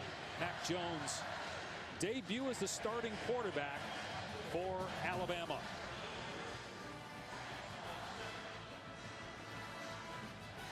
Alabama wins 48-7 over Arkansas. The #1 team in the country goes to 8-0.